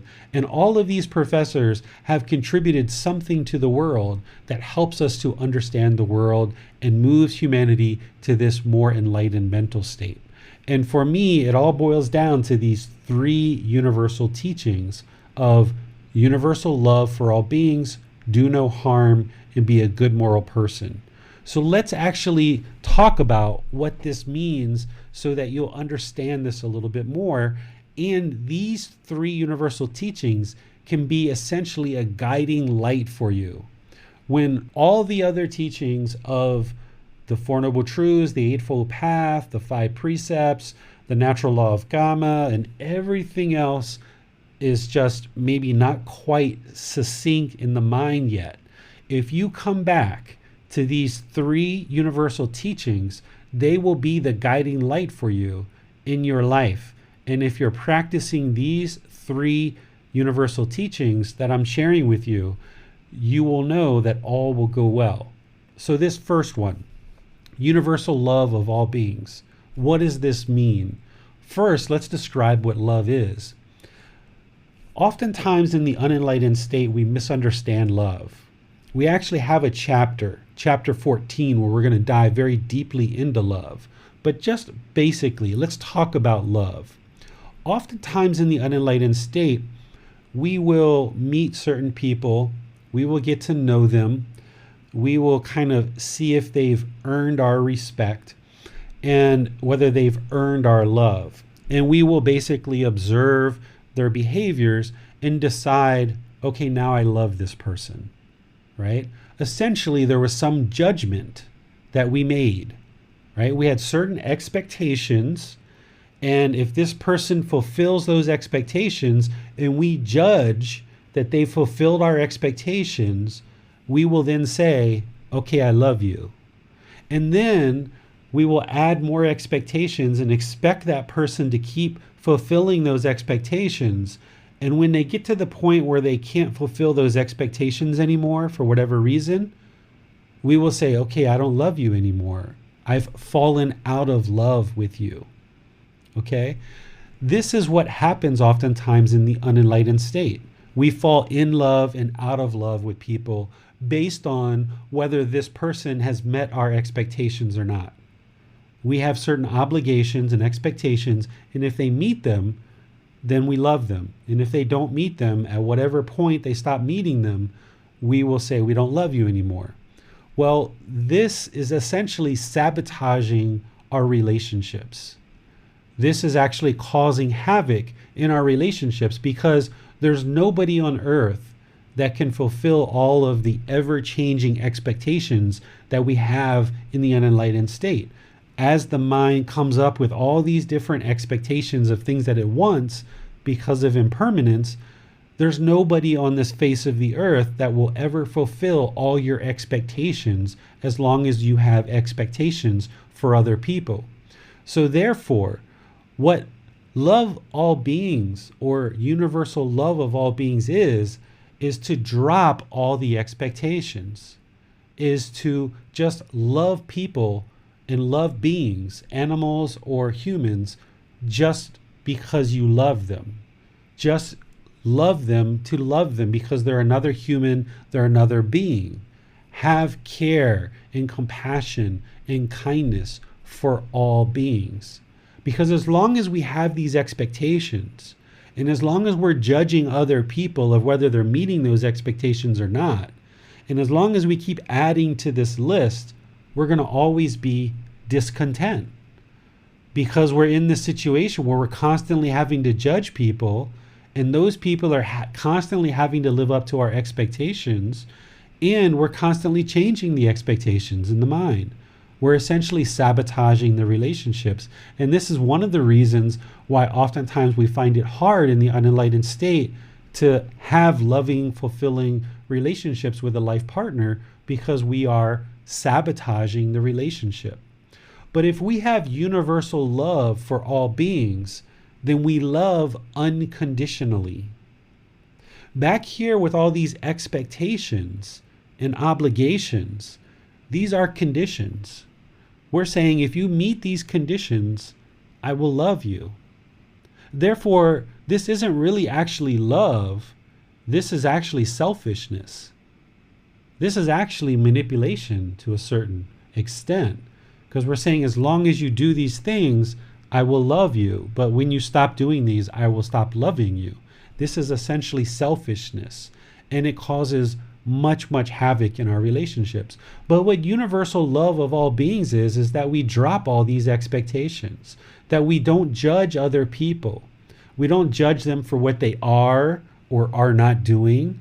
We don't judge them for whether they're male or female, or whether they like same-sex relationships or not, whether they happen to identify with the same gender as the sexual organs, whether they have the same color of skin or hair or eyes as us or not. But we just love all beings because it's right to just love all beings and let go of all these expectations. Sure, in a relationship, there needs to be politeness and kindness and respect that we give to each other.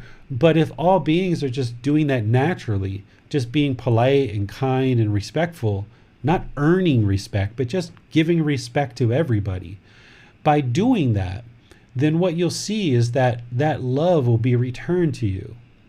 If you've got expectations of others and you're judging other people, and that's what you're putting out into the world, then that's what's going to come back to you.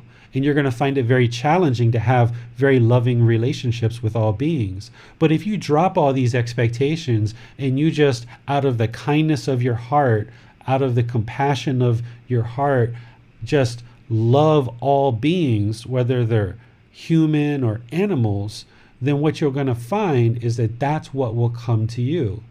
So what we're really talking about here is a world where we eliminate discrimination, we eliminate racism, we eliminate sexism, we eliminate homophobia, we eliminate xenophobia, we eliminate all of these phobias and isms to the point where we look at each individual being, whether human or animal, as our brother, our sister, our mother, our father, or some other relative. And if you get in touch with looking at all beings, whether animal or human, as being some previous relative, some relative of yours, your mother, your father, your brother, your sister, or some other relative, if you can look at all beings that way, then it's very easy to have universal love for all beings. Whether they have the same color of hair or skin, whether they have the same accent as you or not, whether they speak the same language of you or not, what these teachings are about, and I would say what all the other teachings are about, whether it's Hinduism, Christianity, Muslim teachings, Judaism, Jainism, or any of the others, it's all about having this universal love for all beings. And by doing that, and by practicing in that way, having love and kindness and compassion for all beings, what you will realize is that that's what will be returned to you because of this natural law of karma. So we need to strip down all of these expectations and obligations and judgment. We'll talk about these things later in other classes. Strip down this ego, right? This pride that we oftentimes enter into relationships with. Judging whether somebody should or shouldn't get our respect. When we strip all that away and we just get to the purity of, this is another human being, I'm going to love them. This is a dog, I'm going to love it. This is a snake, I'm going to love it. Doesn't mean I have to cuddle up next to it in bed, but there's no reason for me to harm it, right? There's no reason for me to have hatred, because love is what we need to practice towards all beings. But the opposite of that is hatred, anger, ill will. So by practicing universal love for all beings, you're then going to be extinguishing the hatred, the anger, and the ill will, that resentment that sometimes exists in the mind. And that's part of training the mind to practice this love for all beings. Okay, so this is the first universal teaching, and Gotama Buddha taught it as loving kindness and compassion and other things that we're going to talk about. But these other traditions have their own ways as well. I'm not familiar with Hinduism and Muslim teachings and some of these others, but I know, like Jesus Christ, he said, love thy neighbor. It's the same thing, right? Unconditional love of all beings. And the more you practice that, a bug lands on you, don't kill it, just swipe it off, right? You see some insects in your home, just sweep them up with a broom and relocate them outside, right? Whether you choose to continue to eat animals or not is totally up to you. That might be something you decide to approach later in practice. But that's another thing that you'll need to consider is, if I'm truly going to love all beings, would I eat my mother? Would I eat my father? Would I eat my brother and my sister? Because the pig, the cow, the fish, all of these things are living beings that if we choose to continue to eat, we're going to continue to have problems. So practicing universal love of all beings is going to take you closer and closer to this enlightened mind where you're eradicating and eliminating hatred, anger, and ill will, and all the other lesser versions of that. The second universal teaching is do no harm. Okay? This is a central theme in all the various traditions in the world, particularly here in Gotama Buddha's teachings. His teachings are all about practicing harmlessness, because when we cause harm to others through our speech, through our actions, through our livelihood, through other aspects of life, by causing harm, harm is going to be returned to us. So one of the things that you're going to learn in this program is how to practice harmlessness. The more that you understand this natural law of karma and you understand this path that the Buddha shared with us, you'll be able to practice harmlessness. And by practicing harmlessness, not causing harm to others, no harm will come to you. And I know that's hard for you to maybe fathom right now if you're just at the beginning of this path, or if you haven't studied the path in this way before. But the more you observe this to be the truth, the more you will see that by you not causing harm, no harm will come to you. Well, what do we do nowadays that causes harm?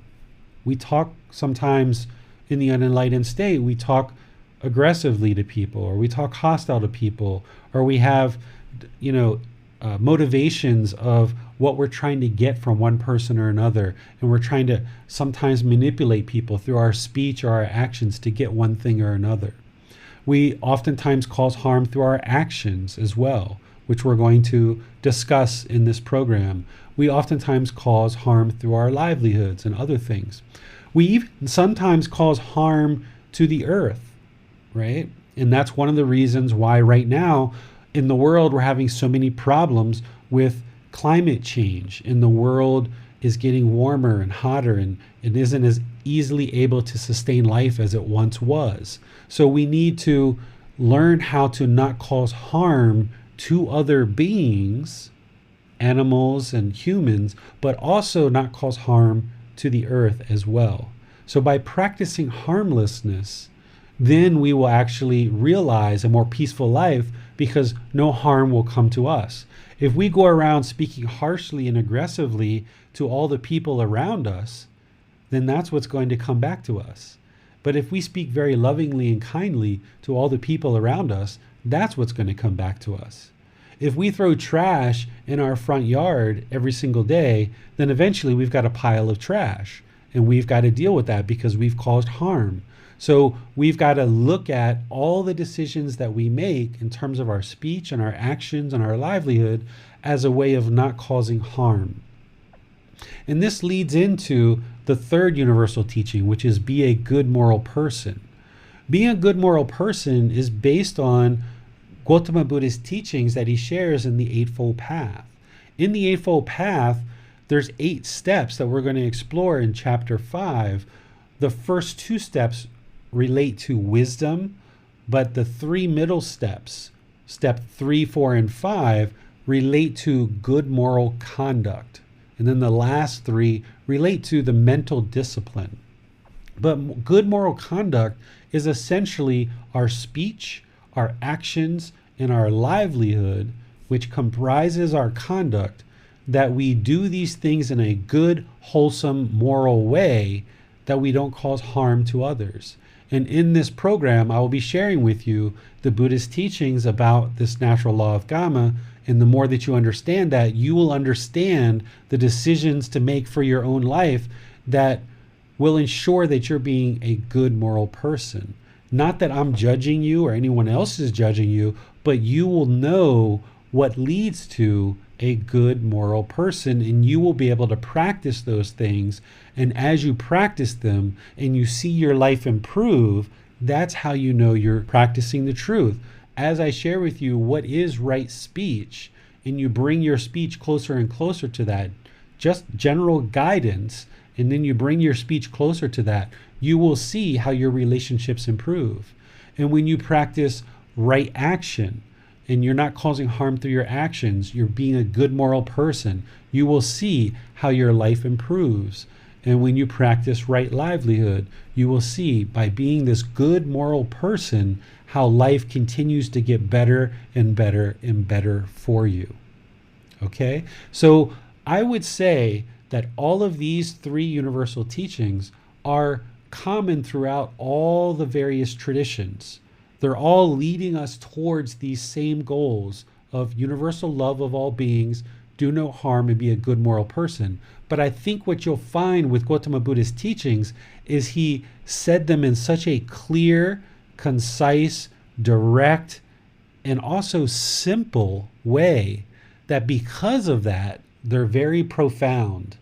By learning his very simplistic teachings, they often are very profound, because by learning these teachings, you can learn them in a very simple, clear, and direct way. Therefore, you can bring them into the mind very easily, and then you can apply them in daily life very easily, because they're very simple. His teachings aren't complex.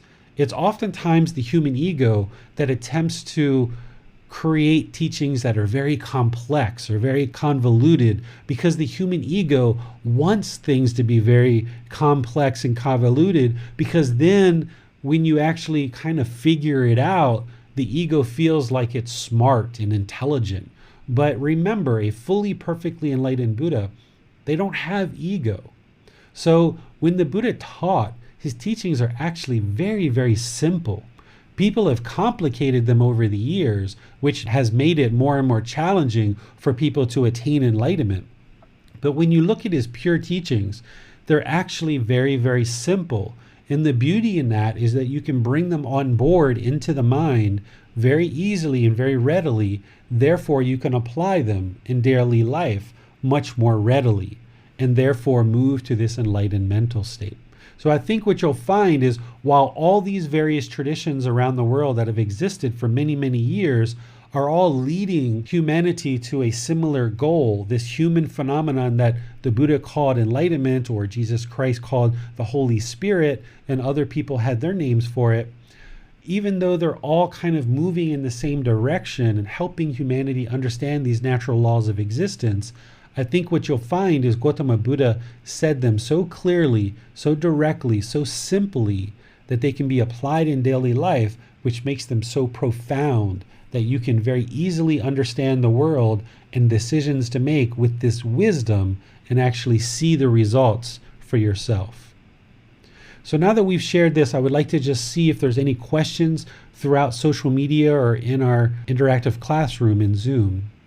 You talked a bit there, David, about how these are universal teachings that really are put across by most of the world's major traditions. But a question that comes up a lot in the Facebook groups that I attend is something on the lines of, can I maintain a practice of Jesus Christ's teachings and a belief in God whilst also practicing the teachings of Gotama Buddha? Yeah, that was one of the important things that I was hoping to kind of draw out in this chapter, is to help people see that if you currently are Christian or you consider yourself Christian and you're learning Gautama Buddha's teachings, they're actually going to go hand in hand together. Whether it's Christianity, whether it's Hinduism or Muslim teachings or what have you, because all of these original teachers are guiding humanity to these three universal teachings and towards this goal of universal love of all beings, do no harm, and be a good moral person. You can maintain your understanding of Jesus Christ's teachings or any of these other traditions and also learn Gautama Buddha's teachings and actually practice them. In fact, what you might realize is that by learning Gautama Buddha's teachings, it will actually help you understand Jesus Christ's teachings even more. It may help you understand Hinduism even more or Muslim teachings even more. So there might be some uniquenesses that you need to understand of how to liberate the mind, but you can still practice Jesus Christ's teachings and still have a relationship with God or Allah. And you can still have those relationships and liberate the mind. When we get to chapter 19, we'll be talking about how to do that. We'll be talking about how you can maintain your relationship and practice of these other traditions more deeply, more closely, and still liberate the actual mind. Because, for example, if you're in prayer asking God for all kinds of benefits and help, and you think that it's up to God to create a better life for you, then you're not understanding these teachings. What these teachings come down to is personal responsibility, personal accountability. Through you learning and practicing these teachings and making better and better decisions in your life, you can improve your life. You do it, right? And this is the beauty, like what Carol was talking about, is that you have it completely within you to learn these teachings, apply them in life, and create a better life for yourself. It's not relying on God to do work for you. It's actually you doing the work. And by you doing the work, which may require some evolution in how you currently have a relationship and understanding of these other traditions, you may need to evolve that understanding, but you can certainly maintain your understanding because they all come down to these three universal teachings. We have a question from a high roll. Hi, David. I watched a video the other day about some monks in Thailand who went to a market and some people giving alms to them. I saw one of them giving them meat. And I wonder if the monks there can still eat meat, or are they vegan like other monks in Vietnam, where I come from? Thank you. Sure. So there's no universal way that everyone in the world practices these teachings. That because of impermanence and everything's constantly changing and evolving, you won't find that everyone in the world practices these teachings exactly the same. So when it comes to eating meat or not, you will find some Buddhist practitioners who don't eat meat at all, and you will find some who eat just a little bit of meat, and you'll find some that eat plenty of meat at every meal, because everybody practices differently. Remember, in this path, there's no judgment, there's no expectations, there's no damnation if you choose to do one thing or another. But what I've discovered in these teachings and through understanding the natural law of Gamma is that I've chosen not to eat meat anymore. And we will dive into this in chapter 7, which is the 5 precepts, that I will help you to see how through eating meat, it does cause harm to you. But when or if you ever choose to let go of meat and decide to not eat meat is totally up to you. You know, again, when or if you ever choose to stop eating meat is totally up to you. But yes, here in Thailand, it's pretty heavily centric on eating meat. However, this comes from what I feel to be a misunderstanding of Gautama Buddha's teachings, which I cover in the book in chapter 7. There's definitely a certain community of people in Thailand who don't eat meat and who practice in that way. and they understand that in order to have universal love for all beings, that eating meat is killing other beings, and it causes harm in the world to kill other beings. And it also causes harm to us because we ingest those toxins and hormones and drugs from the actual animal. And by eating that flesh, there's all kinds of studies that have been done that shows the disease and sickness that the human body experiences through continuing to eat flesh of animals. Gotama Buddha, he shared teachings with us, but he didn't actually share the harm that is necessarily going to come back to us. He shared, this is how to not cause harm, and if you practice these teachings, no harm will come to you. But what's interesting is now that we're 2,500 years past the time when he delivered his teachings, we can now take those teachings that he shared and we can actually see the harms that have come to the world by us not practicing those teachings. And one of the harms that you can see is by eating animal flesh, the human body is going to get disease, sickness, illness. It also affects the mind because of the drugs and hormones and toxins in the flesh. It affects the human mind. And again, rather than believe me on this, if you are not yet eating all plant-based food supply, if you transition to a plant-based food supply, you will see over the course of 2 or 3 months how the condition of the mind improves and how the condition of the body improves. You can see the truth for yourself. There's plenty of research out there that shows what I'm sharing, but rather than even believing the research, if you choose to do it when and if you ever do, you will see the truth for yourself as the condition of the body and the mind improves. That's how you discover the truth, by actually practicing the teachings. But we're going to get into this one more when we get into chapter 7. Yes, I think it's helpful for people to know that these are not a set of rules to be followed, but they are a practice so that practitioners can see the results themselves. Because I think a lot of people are very used to coming from these very rule-based, structured organizations, religious organizations, and maybe that puts people off sometimes. They see a lot of danger in that naturally. So yeah, I think that's a really helpful thing to iterate. Yes, this is something that I bring up oftentimes in conversation, that the Buddha didn't lay down a bunch of rules, and if you don't follow these rules, bad things are going to happen to you, right? He never used guilt, shame, and fear to motivate people to actually learn his teachings, because the whole goal of these teachings is to eliminate guilt, shame, and fear along with all other discontent feelings. So the Buddhist teachings are not rules to be followed. And if somebody approaches this practice and this path as rules, then they tend to only be doing them because they're rules, rather than making good, wholesome, personal choices based on good, wholesome intentions. So what the Buddha actually did is he provided guidance. He said, okay, this enlightened mental state, if you would like to attain this peaceful, calm, serene, and content mind with joy, where the mind has concentration,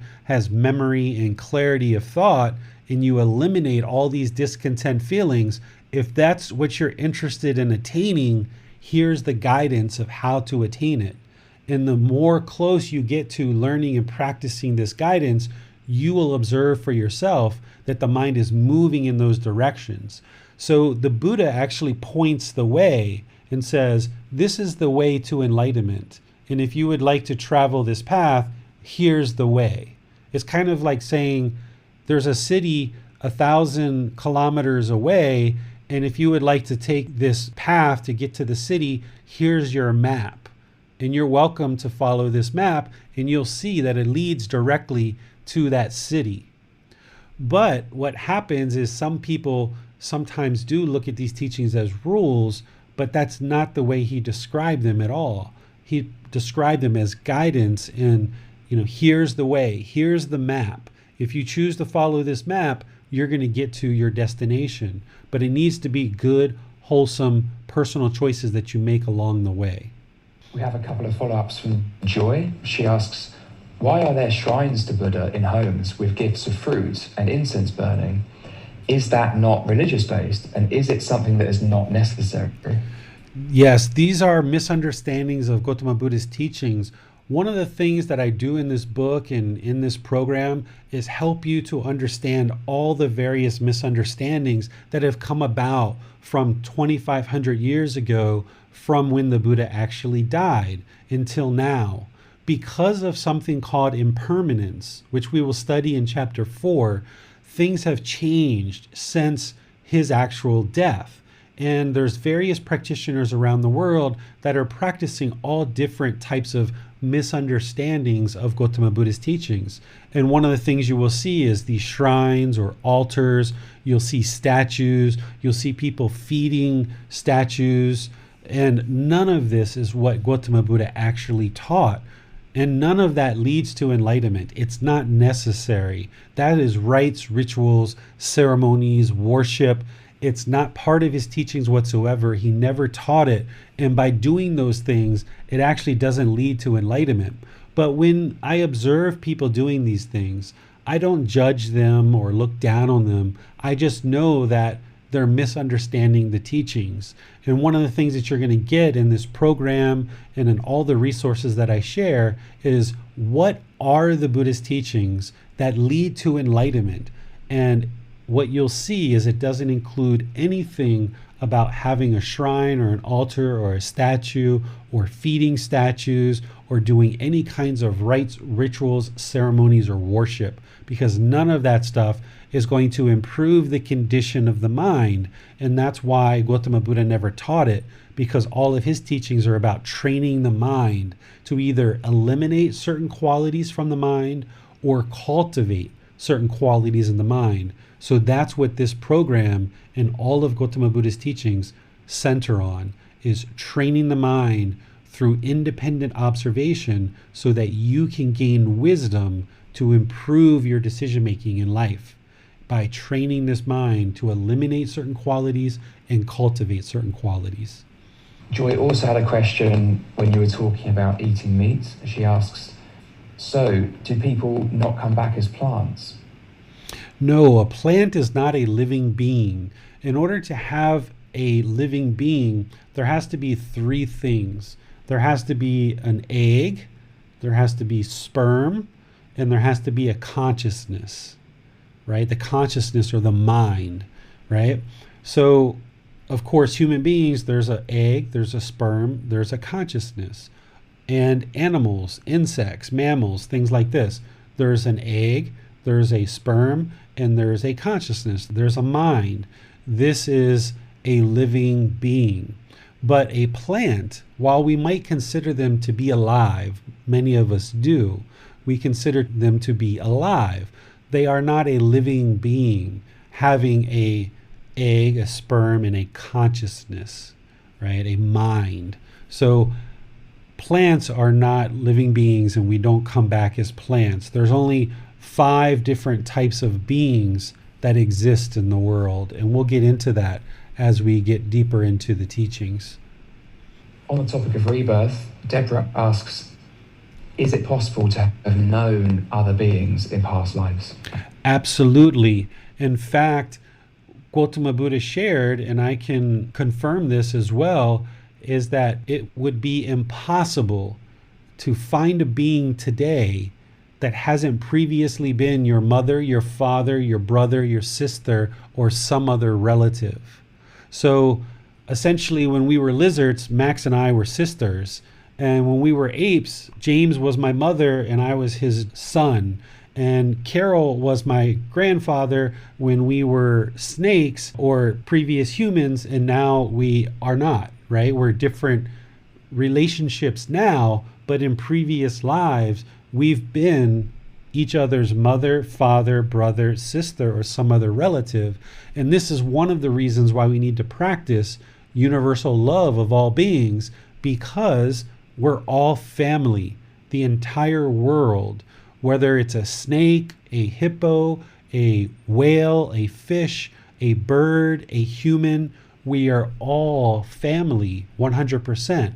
While we're here on this independent practice, this independent journey, we are all interconnected. And the decisions that I make affect me, but they also affect other people as well, and other beings, other animals and other beings. So if I make good, wholesome decisions, it will affect other beings in good ways. And that's why I receive much better experience in this life. Where if I create unwholesome decisions and I put harm out into the world, then that's what comes back to me. And this is how the natural law of karma works. So yes, any beings that are in existence today have previously been your relatives.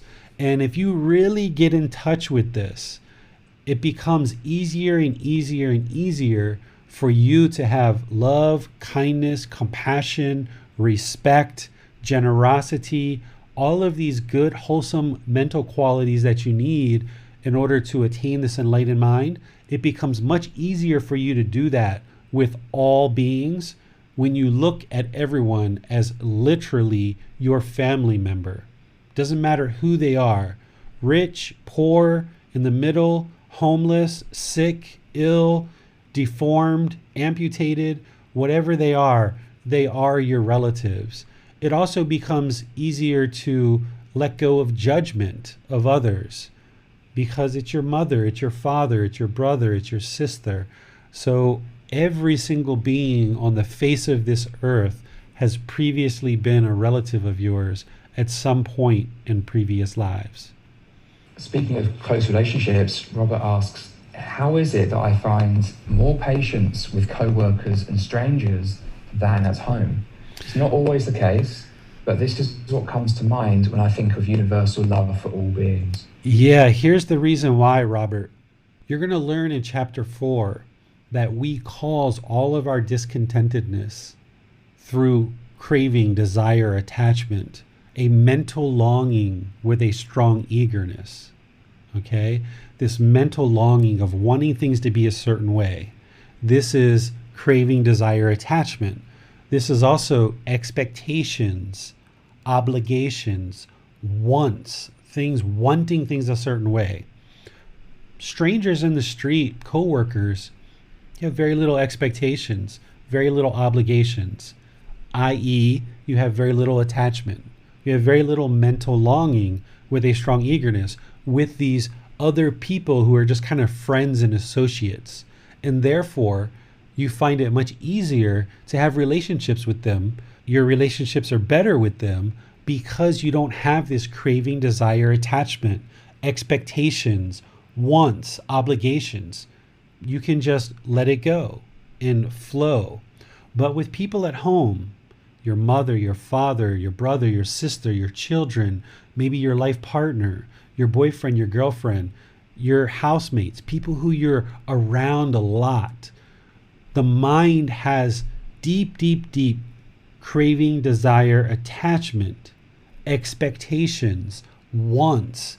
And because of this, you're causing the mind to be discontent. And that's why you find it more difficult in your home life and you struggle in those relationships because you haven't learned how to eliminate your craving, desire, attachment. You haven't learned how to eliminate that in the mind yet and have a true loving relationship without these expectations.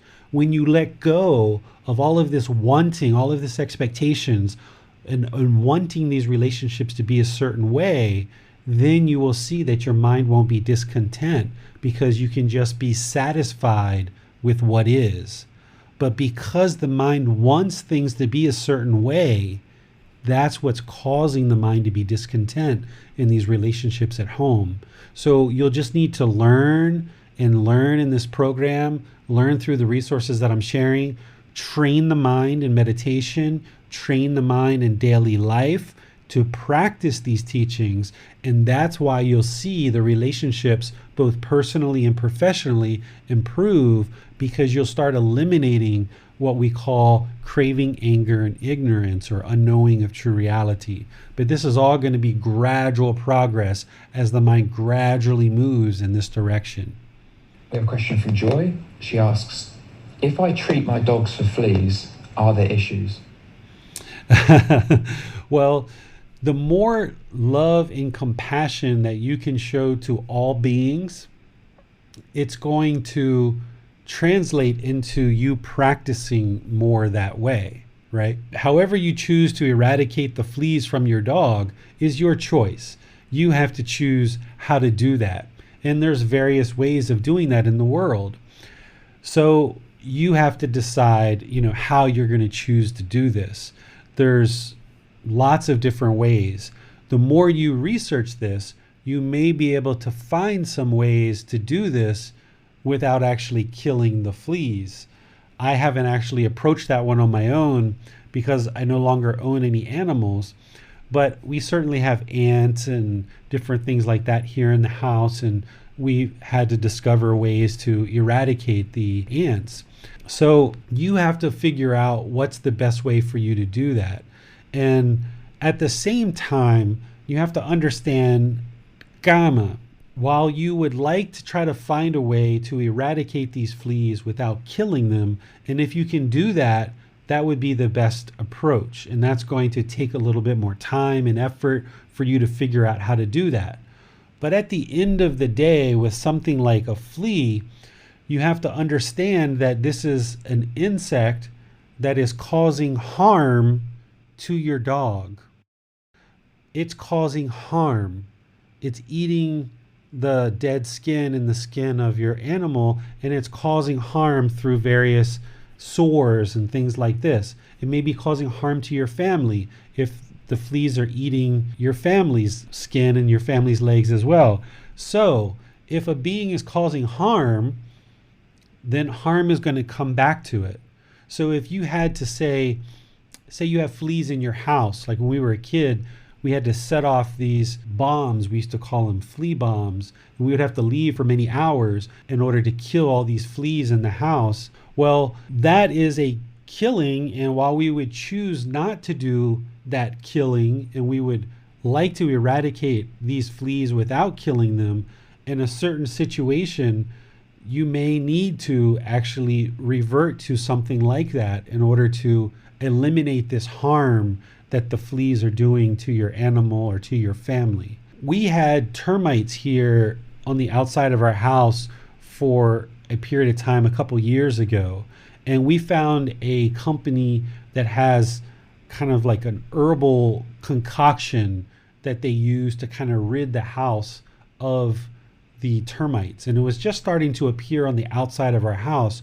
So they went around and kind of drilled holes around the house, and they put these herbal concoctions in certain places of the house that would kind of make it undesirable for the termites to be here, and they would move on. And over the course of a year, they would come back every couple of weeks and kind of refresh those herbs so that the termites would move on. So it took us a little bit of time to find that. And here in a Buddhist country, we have more access, I think, to those kind of things than maybe other places. So if I was you, I would take some time to see if there's some natural ways that you can eradicate the fleas without killing them. But at the end of the day, if you go through lots of different options and you aren't seeing some effect, then you have to realize that this natural law of Gotama, that, like these fleas are causing harm, we need to eradicate them, because it wouldn't be showing your dog loving kindness and compassion to just allow these fleas to eat him up or eat her up, right? That wouldn't be universal love for all beings for your dog if you just allow that to happen. So because fleas being reborn into that existence, they're going to be constantly killed all the time and need to be reborn to get to enlightenment anyway. So I would say if you need to kill them, go ahead, but really try to find a way that you could maybe eradicate them without killing. Joy says, thank you, this makes sense. So I have a question, David. Today we've talked about the various spiritual leaders that have existed throughout history and how they've all offered something to help equip the world to liberate their minds. But all of their teachings are subject to impermanence, and it seems that what's happened is, along with the teachings being subject to impermanence, the human mind has deteriorated along with that. Mm-hmm. So in today's world, things are very different because we have much more advanced technology. our ability to actually record things is so much greater. We can do it digitally. But at the same time, I think our propensity to get lost, get addicted, get stuck, or do harm is just growing as well. So I'm interested to know how you see both the problem and the solution evolving with our development.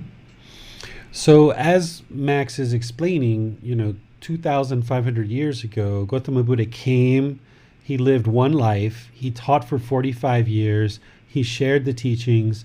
During his lifetime, many, many, many people got enlightened. And then for 500 years after his lifetime, people continued to get enlightened from his teachings because they were very much intact and very pure, not very much affected by impermanence.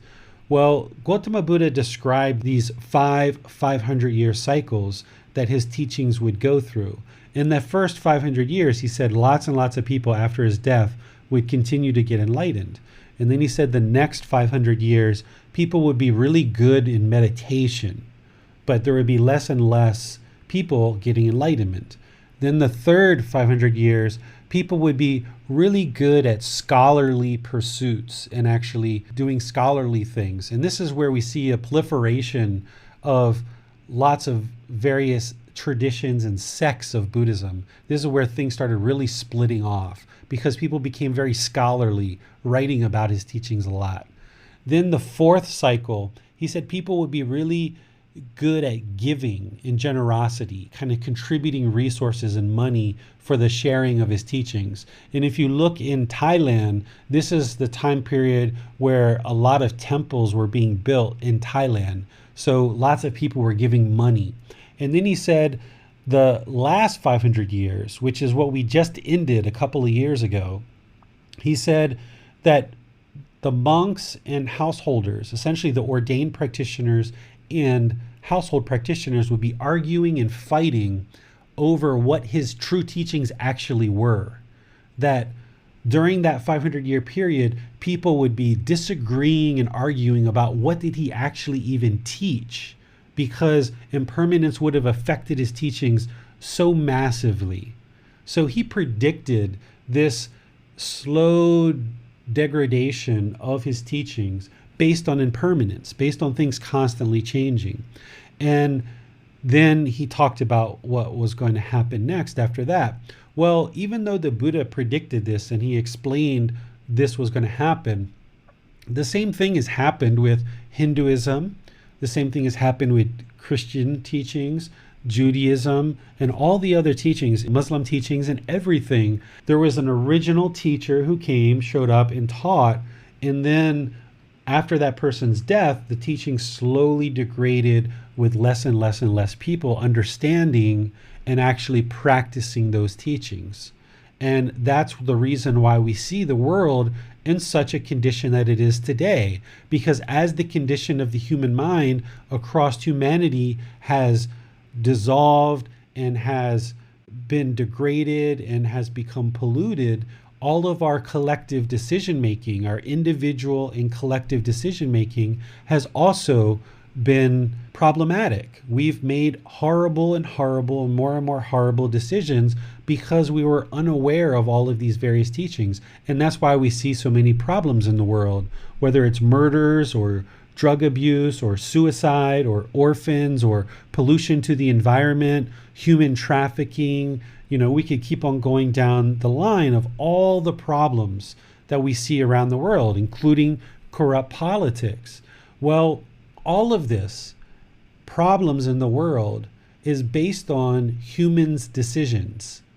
It's our own human decisions that we're making in the world. By making certain decisions and causing harm, then harm is being returned to us in this world.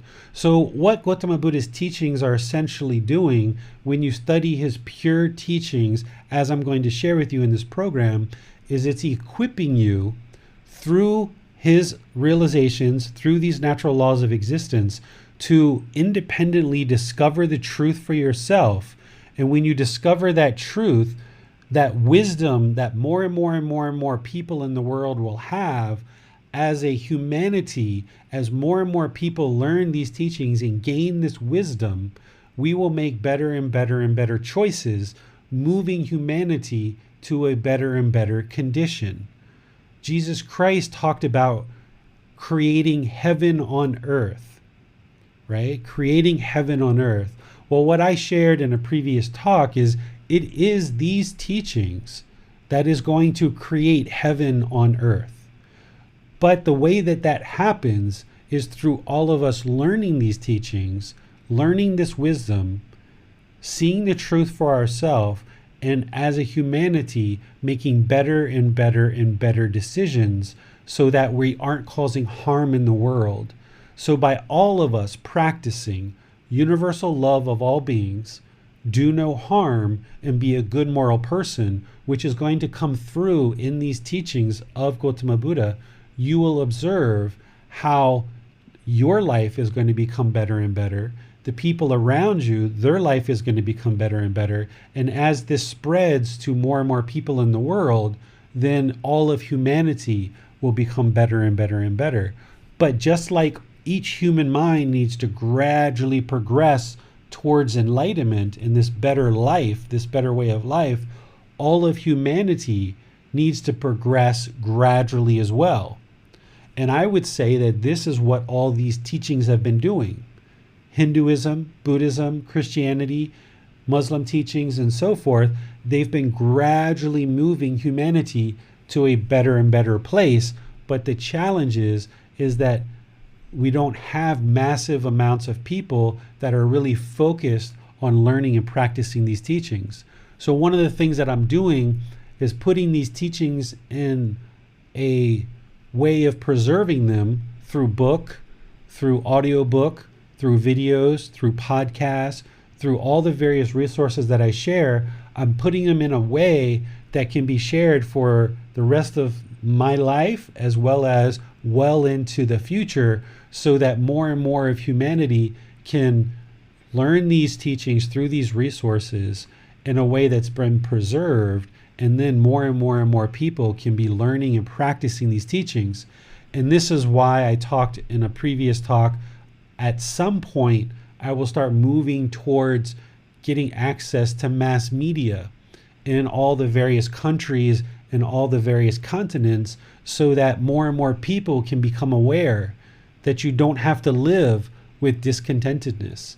You don't have to live with anger, sadness, frustration, irritation, boredom, loneliness, all of these different things, that the mind can actually be improved through training the mind. So it's just a matter of getting enough of these teachings laid down in a way that people can access them freely and openly, and then getting into the mass media so that more and more people can be aware that these discontent feelings that exist in the mind, you don't need to live with them. You can actually eradicate them through learning and practicing these teachings. But that's all going to take time. I'd just like to add from my own perspective that there have been little subtle differences in the way you teach, David, that really helped me. And this adds to my story from earlier. So for example, understanding what attachment actually is. Like, can we actually define that as a mental longing with strong eagerness? And that is a fundamentally different take on attachment to, say, some other teachings that might talk about good attachments and this kind of thing, whereas there's actually no such thing as a good attachment. So I know that we're going to get onto all of this, but I just wanted to also iterate that I've personally found that practicing with this content, these teachings, has been what's most beneficial for me. And I feel that what you've got here is a lot more powerful than the other things that I've found online, in apps, on other podcasts and that sort of thing. So yeah, I just wanted to add some clarification as to why I think this is the place to be in terms of liberating the mind. Yeah, what you guys are going to notice is the way this book, and i.e. this group learning program, is structured, is we kind of slowly ramp up to the teachings, right? So this week, we're talking about universal teachings, we're talking about these other traditions, and kind of creating this bridge and saying, yeah, if you've learned these other traditions, you can easily bridge over into Gotama Buddha's teachings. Next week, we're going to be talking about why even study Gautama Buddha's teachings? What is it about Gautama Buddha's teachings? Why? And then the third week, we're going to be studying what is Nibbana, or what is enlightenment, and really making sure you understand the goal. Because if you're going to go to a certain place, you need to understand what is the goal. Because the more clearly you understand the goal, the more likely you will be able to get there. So if you know where the city is, what to experience when you get there, what are the roads to get there, and all these different things, you're going to be more readily able to progress and actually get to that city or that town. So same thing with enlightenment. So the first 3 weeks of this program, we're kind of slowly moving till we get to that chapter 4 and chapter 5, where the teachings really start to come through. And then in chapter 6, we kind of take it a little break again. There's kind of like a lighter topic there. But then chapter 7 and chapter 8 and chapter 9 and chapter 10, chapter 11, we really jump back into it again in chapter 12. So what you're going to notice is some weeks there's just a little bit of content. We're kind of moving the mind and helping you understand just a little bit of things. And then other chapters, they're going to be much more deep. But what I've done throughout the book is, rather than just have like deep all the way through the book, is I've kind of structured the book so that it kind of ramps up these first couple of chapters to get into these really deep teachings. And then we kind of pull off the throttle a little bit with chapter 6. And then we get back into it again with chapter 7, 8, 9, and just keep on moving. So each one of these sessions, just keep coming, keep learning, keep meditating, keep progressing. Some weeks they're going to be kind of lighter topics, and we're just kind of slowly ease through these topics. And other times we're going to be studying much deeper and rich topics that are going to really kind of help you to dive into these teachings and sink your teeth in ways that you maybe haven't heard taught before. But it's just going to take us time to work through this book in a gradual progression. We have a question from Manal. She asks, I find myself in deep connection with everything around me when I'm in the woods, amongst trees, streams, air, and pure nature. I'm not discontent outside of these visits to the forest, but I find myself feeling more aligned and self-aware in the forest. Should I take this as a cue in any shape or form, or is it just my mind creating the sensory?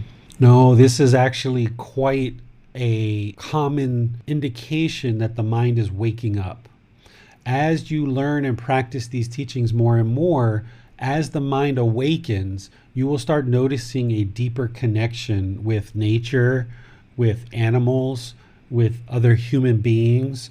You will notice this in the mind. So the fact that you are noticing this, Manal, and I know you've been studying for several weeks here, this is an indication that the mind is actually awakening. Because what happens in the unenlightened mind is we tend to put walls around ourselves, and we see ourselves very much separate from other people. And this is the second poison, the hatred or anger or ill will, the hostility. When the mind is displeased, we push things away and we create walls around us. But as the mind gradually, slowly awakens, we remove those walls and we don't create these walls between us and other people. This is one of the reasons why our personal and professional relationships improve. And what you'll notice is this deeper connection to nature, to animals, to other humans. I remember about a year and a half ago, I was coming out of my wife's shop in Chiang Mai City. And as I did, there was this enormous rat that ran like right in front of me, and it was dark at night, and it was so scared, and it was trying to run so fast I could hear its claws scraping on the street.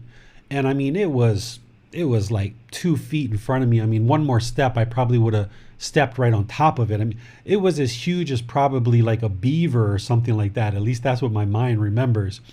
I remember just stopping and just be like, oh, poor little rat. He's having trouble running. Like his feet are scraping on the blacktop. I hope he gets to where he needs to go. I wonder if he's hungry, right? And this is like how the mind starts to think when it becomes to the point where you love all beings. You have universal love for all beings. You start relating to all of these animals and nature and people completely different. This is how, as the mind awakens, it starts interacting with beings around you in a very different way than before. And it might feel odd, it might feel strange. You might even notice like sensory changes. You might notice like the colors in nature are much more vivid. You might notice the sounds almost sound like surround sound. You might notice this even just in your home or going outside or when you hear it raining. You might notice these sensory changes with the eyes, the ears. You might notice as you taste food, the taste is much more profound. You might notice the touch. And what this is as the mind awakens and starts performing more optimally, as you intake things in the senses, the mind processes it in a more optimal way. It's kind of going from like SD, standard definition television to like 4K. And when your mind is awakened, it's like everything's 4K, everything's 3D. All the colors and sounds and smells and tastes are so vivid now. This is an indication that the mind is awakening and progressing on this path. Thank you, David. We have one more question from Robert. He asks, how can we support you? For me, I really enjoy knowing that students are coming to class and gaining benefit. And even if you can't come to class, you're just learning on your own and progressing on the path. So I don't have any expectations of students. I'm here to provide benefit and provide guidance as I can do that. But yeah, it does take money to sustain my life. So there's students who set up donations. And if you go to patreon.com/support Buddha, you can set up a monthly donation, either 5, 15, 25, and there's others, 50, 100 different amounts. And if you would like to set up a regular donation, that would be very kind of you. Even just a little bit of money goes a long way for me to be able to, pay for things like Zoom and the computer equipment and all the supplies and things that I need to actually conduct this program. So you could set it up through Patreon, or you could use PayPal, which is paypal.me/support Buddha 999. And I really appreciate that you're thinking that way, Robert, because I have stopped doing a lot of the things that I used to do in the past as a career and making money and things like that. And I focus pretty much all my time in sharing these teachings.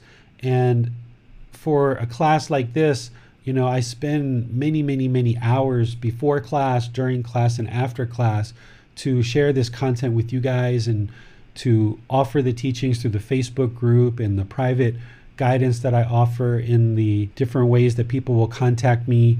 So if you can support me and offer a donation, that would be wonderful, and it would be really greatly appreciated with lots and lots of gratitude.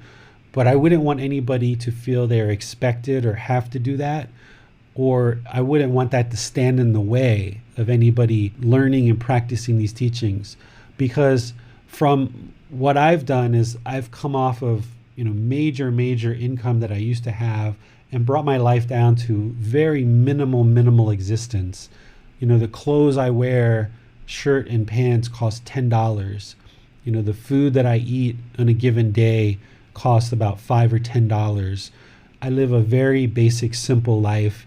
I don't go out and do things. I don't do anything other than really share these teachings online and in person, and just look for ways to benefit more and more people. But there is kind of a component to this that donations do really help me. So I appreciate you thinking about that. And for anybody who would be interested to do that, if you're on the podcast or any of the social media platforms, you should see a place where you can click to donate money to help support this program and all the expenses that I have as part of offering this program. So thank you for anyone who has previously made donations, or anybody who's planning to make donations now, or any in the future, because they really, really do help for me to be able to do the things that I do. Thank you, David. We have no more questions at this time.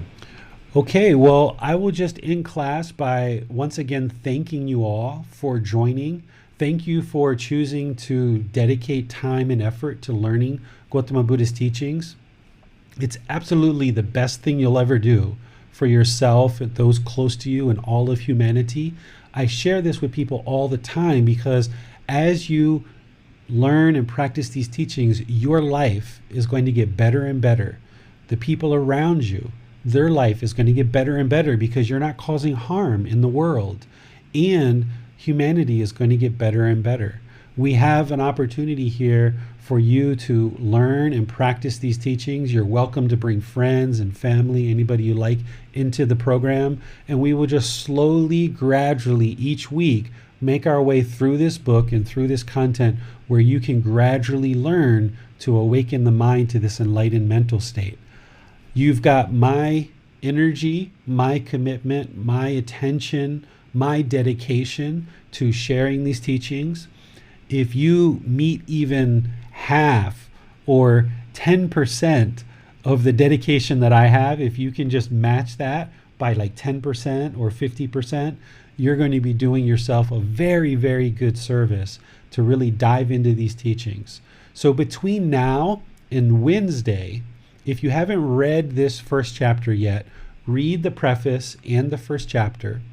You can listen to some of the podcasts and videos if you want from the previous trainings that I've done. They're linked into the book at the end of each chapter. And on Wednesday at 9 o'clock Thai time, I'm going to be sharing breathing mindfulness meditation with you and helping you to start to develop this meditation practice of breathing mindfulness meditation, which is really the foundation and the core teaching that's going to train the mind towards this enlightened mental state. Without meditation, you wouldn't be able to improve the condition of the mind. But it's not only meditation by itself. So that's why you need to learn it and practice it, but there's a lot of other things that go with it. But the beauty in meditation is you can see the truth for yourself, that by you learning and practicing it, you will see the condition of the mind improve. You will see it for yourself. It won't be based on belief. It won't be based on rites or rituals or ceremonies or worship, but by you learning and practicing the meditation that I share with you on Wednesday, doing that regularly over time, you'll see the condition of the mind gradually improve. So thank you for joining. I'll see you on Wednesday at 9 o'clock Thai time. And if I don't see you then, definitely on Sunday at 9 o'clock. If you can make it there, I'll see you then. And if for some reason you ever miss a class, just follow up with the podcast and you'll get all the content there. So have a very wonderful rest of your day wherever you are. I hope that you always look for ways to have universal love for all beings, do no harm, and be a good moral person. If you use this as your guiding light in life, you will always be walking towards the light. So thank you very much. I'll see you next time. Sawadee khap. Thank you for listening to this podcast. To provide support for this podcast, visit patreon.com/support Buddha. To access more teachings, visit buddhadailywisdom.com. There, you will discover a full range of courses, retreats, and online resources to assist you on the path to enlightenment. Remember to establish a daily, consistent meditation practice, along with learning and practicing these teachings. A well-developed meditation practice is the foundation in which to train the mind to attain enlightenment.